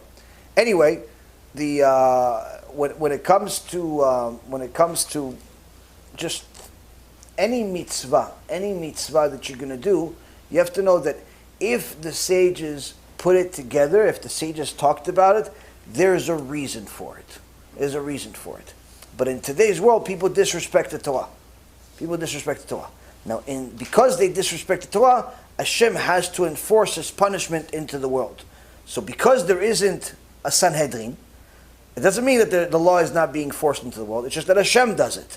So out of the world's 60 million people that die every single year, the overwhelming majority of them, and by majority I mean a very, very high majority, die from unusual deaths. Most people don't die going to sleep. Like in the movies, the guy is 90 years old and after he lived a nice full life and he said goodbye to all of his grandkids and grandkids and even his puppy, and then finally he goes to sleep, he's like, and it's not real life. In real life, it's horrible things. It's car accidents. It's cancer. It's strokes. Sucks. It's really what it is. It's a horrible, horrible situation. And guess what? It's all ages. There are just as many people that die at 25 years old as they do at 70 years old. So why? Because the Sanhedrin of heaven still works. Still works. Still works. That 24-year-old that died, he got a death penalty from heaven for whatever sin he made, Jew or not. So that's the thing. So people need to understand that God is still running the world. He just doesn't run the world the way you would think. He sometimes has patience with certain people, and he sometimes does not have patience with certain people because he already used it up on other things. But when it comes to us instilling the death penalty in our hands, that's forbidden. We don't have the right to do it because the Torah, the same Torah that says that this person gets a death penalty, also tells us that we're not allowed to put that death penalty in force unless we follow certain metrics, certain rules. Like even, for example, death penalty that a mechalel Shabbat would get, the only way that the Bet Din would be allowed to kill someone that violated Shabbat is if there are two witnesses that saw him violate and they warned him and they told him about what the punishment would be if he continues. Which means that the Shlofchad that violated Shabbat in the Torah, the first mechalel Shabbat, he it's not like they just saw him, oh wow, he's violating Shabbat, let's kill him. No, like they saw him violating Shabbat. They told him, you know you're violating Shabbat. He said yes. Told him, if you continue, we're going to kill you. He said yes. He continued, and then they brought Moshe Rabbeinu. Moshe Rabbeinu killed him. So even then, it's not like just like, oh, you see somebody driving on Shabbat, death penalty. It doesn't work like that so much. But that's only because the Sanhedrin was doing it. When it's God doing it, then it's different. When God is doing it, you don't need witnesses, because God HaKadosh Baruch Hu has the heaven and the earth as the witness for everything. So that's that. Yes, Chabad, next question. But he sends you warnings before he kills you, I'm assuming. Does Hashem send you warning before he kills you? I'm assuming he sends you a lot of warnings throughout your life, even before death is even an option. Every single day is a warning. The Baalei Musar say growing a gray hair is a warning. Every time you grow a gray hair is a warning. Why? You're closer to death. So I mean, when a person understands that everything is a warning, everything is a connection to Hashem, then sure, you're getting a warning every second you're alive. I mean, the truth be told is that the fact that you're able to go to the bathroom without dying, or you're able to eat without choking, in itself is a miracle. Because, think about it. You need the very same place that you used to eat to also breathe. And the very same thing that would cause you to stop breathing is what you need to eat. The fact that you're able to eat without losing a breath is a miracle in itself. You could explain it in all types of scientific ways, but that the Torah says, the Gemara says, that the hour of eating, the hour of a meal, is the hour of war. It's a miracle that you're able to eat and live. Just eat anything and live is a miracle. To go to the bathroom is a miracle. The fact that this candy, this piece of meat, this, whatever it was that you ate, your body knew to take whatever is good out of it and turn it into blood. And whatever is not good out of it, turn it into waste. And that leaves your body. That's a miracle. Why? Because if that bad part of the food that you consumed, whatever is left of it that your body doesn't want, didn't turn into nutrients, didn't turn into vitamins, didn't turn into blood, that part, if that part doesn't leave your body, after a few days it starts killing you. Like if you can't go to the bathroom for 3 days, you start dying. I know. I went through it. My eyes was bleeding and the ear were bleeding, everything else. Yeah, that's usually what happens after you go to the bathroom for a week. So again, the fact that you're able to go to the bathroom, and that's a miracle. But are you going to think about this? Maybe tomorrow you're going to think about it because you heard about it today. But did you think about it beforehand? Unless you have stomach problems, probably not. Why? Because we get used to it. We get used to stuff. We get used to things. You go to the bathroom, no big deal. You eat, no big deal. You listen to things, no big deal. You see things, no big deal. You walked in the street, a bug flew right into your eye, but right before he damaged your eye, your eyelids closed. How did your eye know that the bug is coming? And how did it react so fast to catch the bug in your eyelid and not inside your eye? But we don't think of it as a big deal. Why? Because we get used to this stuff. So, again, when it comes to warnings from God, you're getting it every second you exist. Question is whether you're paying attention. I'm going to try to answer these 6 questions very, very quickly because they're here. I'm assuming I'm going to have to answer them anyway, so you might as well benefit from them also. 1. Once a woman does her full conversion to Judaism, how would she integrate herself into a mikveh? There is no integrating into a mikveh. There is only if she is married. A married Jewish woman is the only one that's allowed to go to a mikveh. If a woman is not married, she's not allowed to go into a mikveh. It's a mistake that some women make and they go to the mikveh without being married. This is a mistake. The sages said it's forbidden for a woman that's not married to go to a mikveh. If she's married, she would go to the mikveh once a month when she has clean days. She would have to know the family purity laws of how to have a certain amount of clean days and certain amount of days that she was nidah. And usually it's 5 days plus 7 days. But again, it depends on the woman and how long she bleeds and so on and so forth. But the point is that she would be allowed to go to the mikveh once she's married, once a month. 2, giving money to other charities. You mean you're giving charities to other people? I'm just kidding. Giving money to other, I had to do something. Giving money to charities, example, giving money to homeless, family members, needy, is that considered a form of tzedakah? Yes, it's actually, if you have family members, parents, kids, that are like immediate family members that are in need, not that there's a short change and they want to get a bigger TV. Like if they're in need, you actually have to give them your tzedakah before you give tzedakah to anyone else. Your own house first before somewhere else. Somewhere else. 3. Do righteous Gentiles go to Gan Eden? Absolutely. Righteous Gentiles go to Gan Eden, but that's only if they're righteous according to the Torah, which means that they're following the laws of Torah, which is the Noahide laws. The Noahide laws are 7 Noahide laws, but in reality it's not 7 Noahide laws, it's 7 categories. It's 7 categories that break down into other laws, similar like the 10 Commandments break down into 613 laws. Many of the 7 the categories within the 7 Noahide laws are actually part of the Jewish laws. There's not really that much difference, which is the reason why I suggest for people to convert to Judaism if they can. 4. How did the sages know that the Creator has approved one of their rabbinical laws that involve nature, aside from the story that the baby can grow from a hymen? What do you mean the involved nature? I can't follow. I don't follow.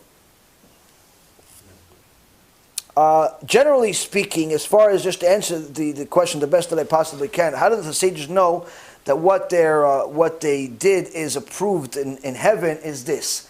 There are rules that we got at Mount Sinai, not just the what's allowed, what's not allowed, but God left a certain portion of the Torah to interpretation of the sages.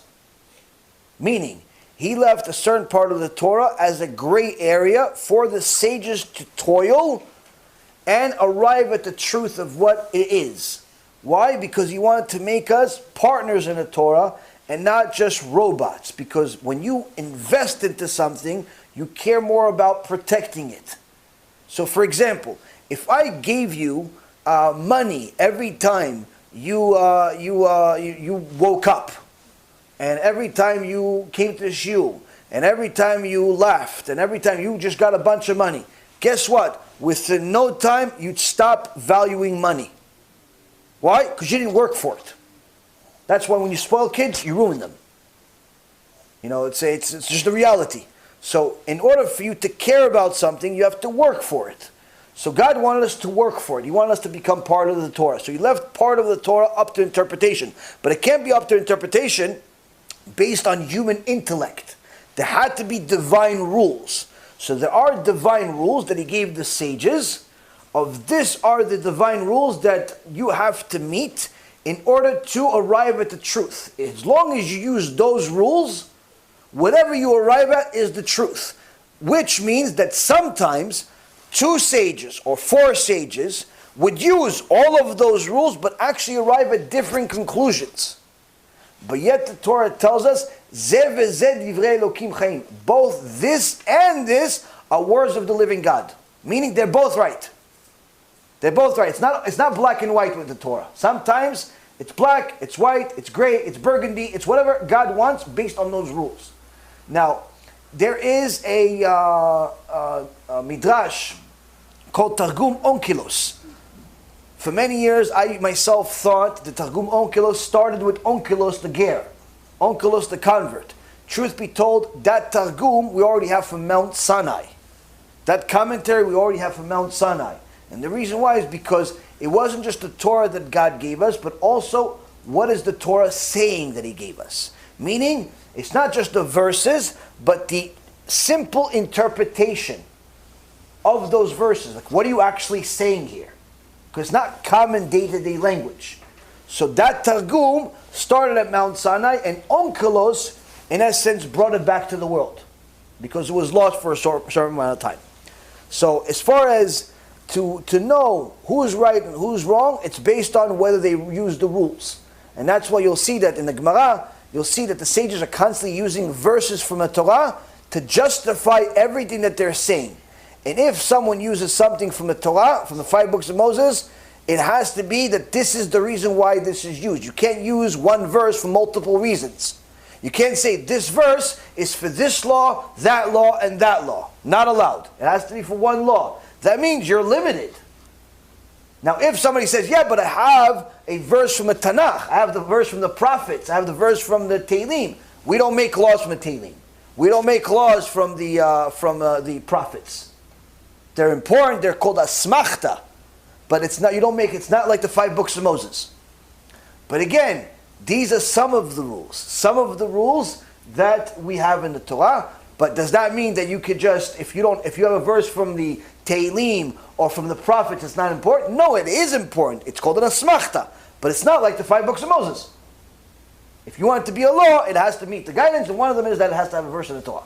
So, and again, there's many, many other things. I'm just trying to make it for you. So the sages that put something out there, they're following the law. Generally speaking, there is no new laws today, and already for almost 2,000 years, there is no new laws. Everything that we have today is simply a clarification of a pre-existing law that was already passed many, many years ago. Just that it's modernized. We're using the law of fire on cars, the law of fire on Shabbat on cars, law of fire on Shabbat on let's say other things. For your phone, let's say. The net energy in your phone is not really fire. But you could say, okay, technically it is fire, but it's not fire, but that's not the only reason why you're not allowed to use the phone on Shabbat. Second reason is because it's makebe patish. You're completing a circuit. That's also a thing. Point being is that this law that tells us not to use a phone on Shabbat is not a law that was passed today. It's a law that's already from the Torah 3,300 years ago. But there was no phones back then. So we need the sages of today to know how to apply that law from 3,000 years ago to today. Next question. What are some of the 46 commandments that protect converts? One of the main things is that Hashem says that He'll provide converts with food, with sustenance. That's one thing. Second example is that people that cause harm to converts, Hashem says He'll take personal revenge against them and even kill them with His sword. So it's a very bad idea to hurt converts. Very bad idea to hurt converts. So bad that Hashem says that He'll take personal revenge against people that hurt converts. You're not even allowed, third thing is, you're not even allowed to pressure a convert. Someone that converted to Judaism, you're not allowed to pressure him. You have to be a very, very civilized salesman if you're dealing with converts. One of those salesmen that's a terrible salesman, like, would you like to buy it? No? Oh, okay, no problem, no problem. No problem. You know what? Oh, no problem. By the way, you do that in my company, you get fired. No problem. What do you mean no problem? What kind of salesman are you?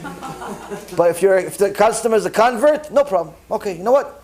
How about this? Take it for a week. Try it out. If you like it, you can pay for it. That kind of salesman, that's what you got to be with converts. Why? Because Kadosh Baruch Hu says, that's my kids. Everybody, all of Am Yisrael are his kids. But he says that for the converts, he's their father and their mother. Number 6, lastly, can someone's fate or judgment be changed after Yom Kippur? Yes. Masechet Rosh Hashanah, page 16a, and Beitzah, page 16b, says that HaKadosh Baruch Hu decides how much money a person is going to make on Rosh Hashanah until Rosh Hashanah. But the Mishnah says that Hashem judges it not just in Rosh Hashanah, but every day. So the Baal Shem Tov comes and says, how could it be every day and once a year? It doesn't make any sense. It's either this or it's that. So the clarification that the Baal Shem Tov says is that the amount that a person gets is decided on Rosh Hashanah, but how he gets it is decided every day. But also even that can change. Not only how he gets it, but how much he gets can change. And even what happened could change based on certain acts that he does. There are certain acts that could hurt your living. There's a certain acts that could improve your living. For example, if somebody weighs seed, they've just simply guaranteed that they'll lose money on certain things. If somebody gave money for tzedakah, for a good cause, for Torah and so on, they just increased their salary. Why? Because that same Gemara says that the salary that's decided on somebody does not include money that's used for mitzvahs and for Torah. not included. Meaning, if a God decided that you're going to get $100,000 this year, if you end up spending $20,000 on doing mitzvot, you bought tefillin, you gave some tzedakah, you learned Torah, you did all types of good things, you did kiruv and so on, that $20,000 will be added to your income. Meaning, the money that you ended up with, let's say you ended up with $100,000, wouldn't have been $120,000 had you not spent that $20,000. Either way, it would have been $100,000. Either way, it was $100,000. The fact that you spent $20,000, that's Hashem added that to your salary. Now, sometimes He'll even give you more, but we're always thinking with our logical human brain, our flawed brain, that tells us, no. What do you mean? I already knew what salary I was going to get because my boss already told me that's the salary I'm going to get. That's the salary. How much you're going to keep, HaKadosh Baruch Hu decides. HaKadosh Baruch Hu decides. Plenty of people make $1 million a year but still go home broke. Plenty of them. Plenty of them. So a person needs to know that it's not necessarily what your salary says, but also what you keep and also what happens with the money and so on and so forth. I think that's about it for tonight. Unless there's something really, really pressing, I'll let you guys get some rest. Unless you guys want another scary story. No, it's enough. Baruch Adonai le'alam. Amen ve'amen. Baruch Hashem, we've completed another year at Bezrat Hashem. Rabbi Ephraim and I are very proud to announce some major milestones that we've achieved, Bezrat Hashem, and with your help, our dear partners. Over 60 million minutes of our Torah has been watched over the last year. That's 1 million hours of Torah to help people do tshuva and get closer to Hashem. Over 300,000 CDs have been distributed around the world for free. We've also made over 1,000 lectures between the two of us, as well as also with Rav Chaim being added to the roster. Over 60,000 regular viewers are watching our Torah right now across the board. Over 200,000 answers regarding halacha, family, shlom bayit, different topics on a regular basis being given to people. Over 10,000 people have been helped, whether it's for food or different financial issues. 1,000 families of Torah scholars are being helped by Irgun Bezrat Hashem. We've published and distributed over 5,000 halachic books, kuntresses, newsletters, musar books around the world. We are also currently helping over 130 families complete their conversion to Orthodox Judaism. Our TV channel continues to grow, our YouTube channel, our Facebook pages, our WhatsApp pages, everything continues to grow, Baruch Hashem.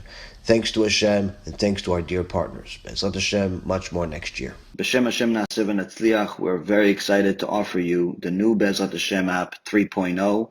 It's a newer, faster app full of Torah, lots of Kedusha by the shiurim that we do, myself, Rabbi Ephraim, Rav Chaim, where you'll have also newer features where you're able to use the app while you're using other applications on your phone. You'll be able to share the lectures directly from the app. You'll be able to donate online and support our Kiruv and our Torah work that we're doing.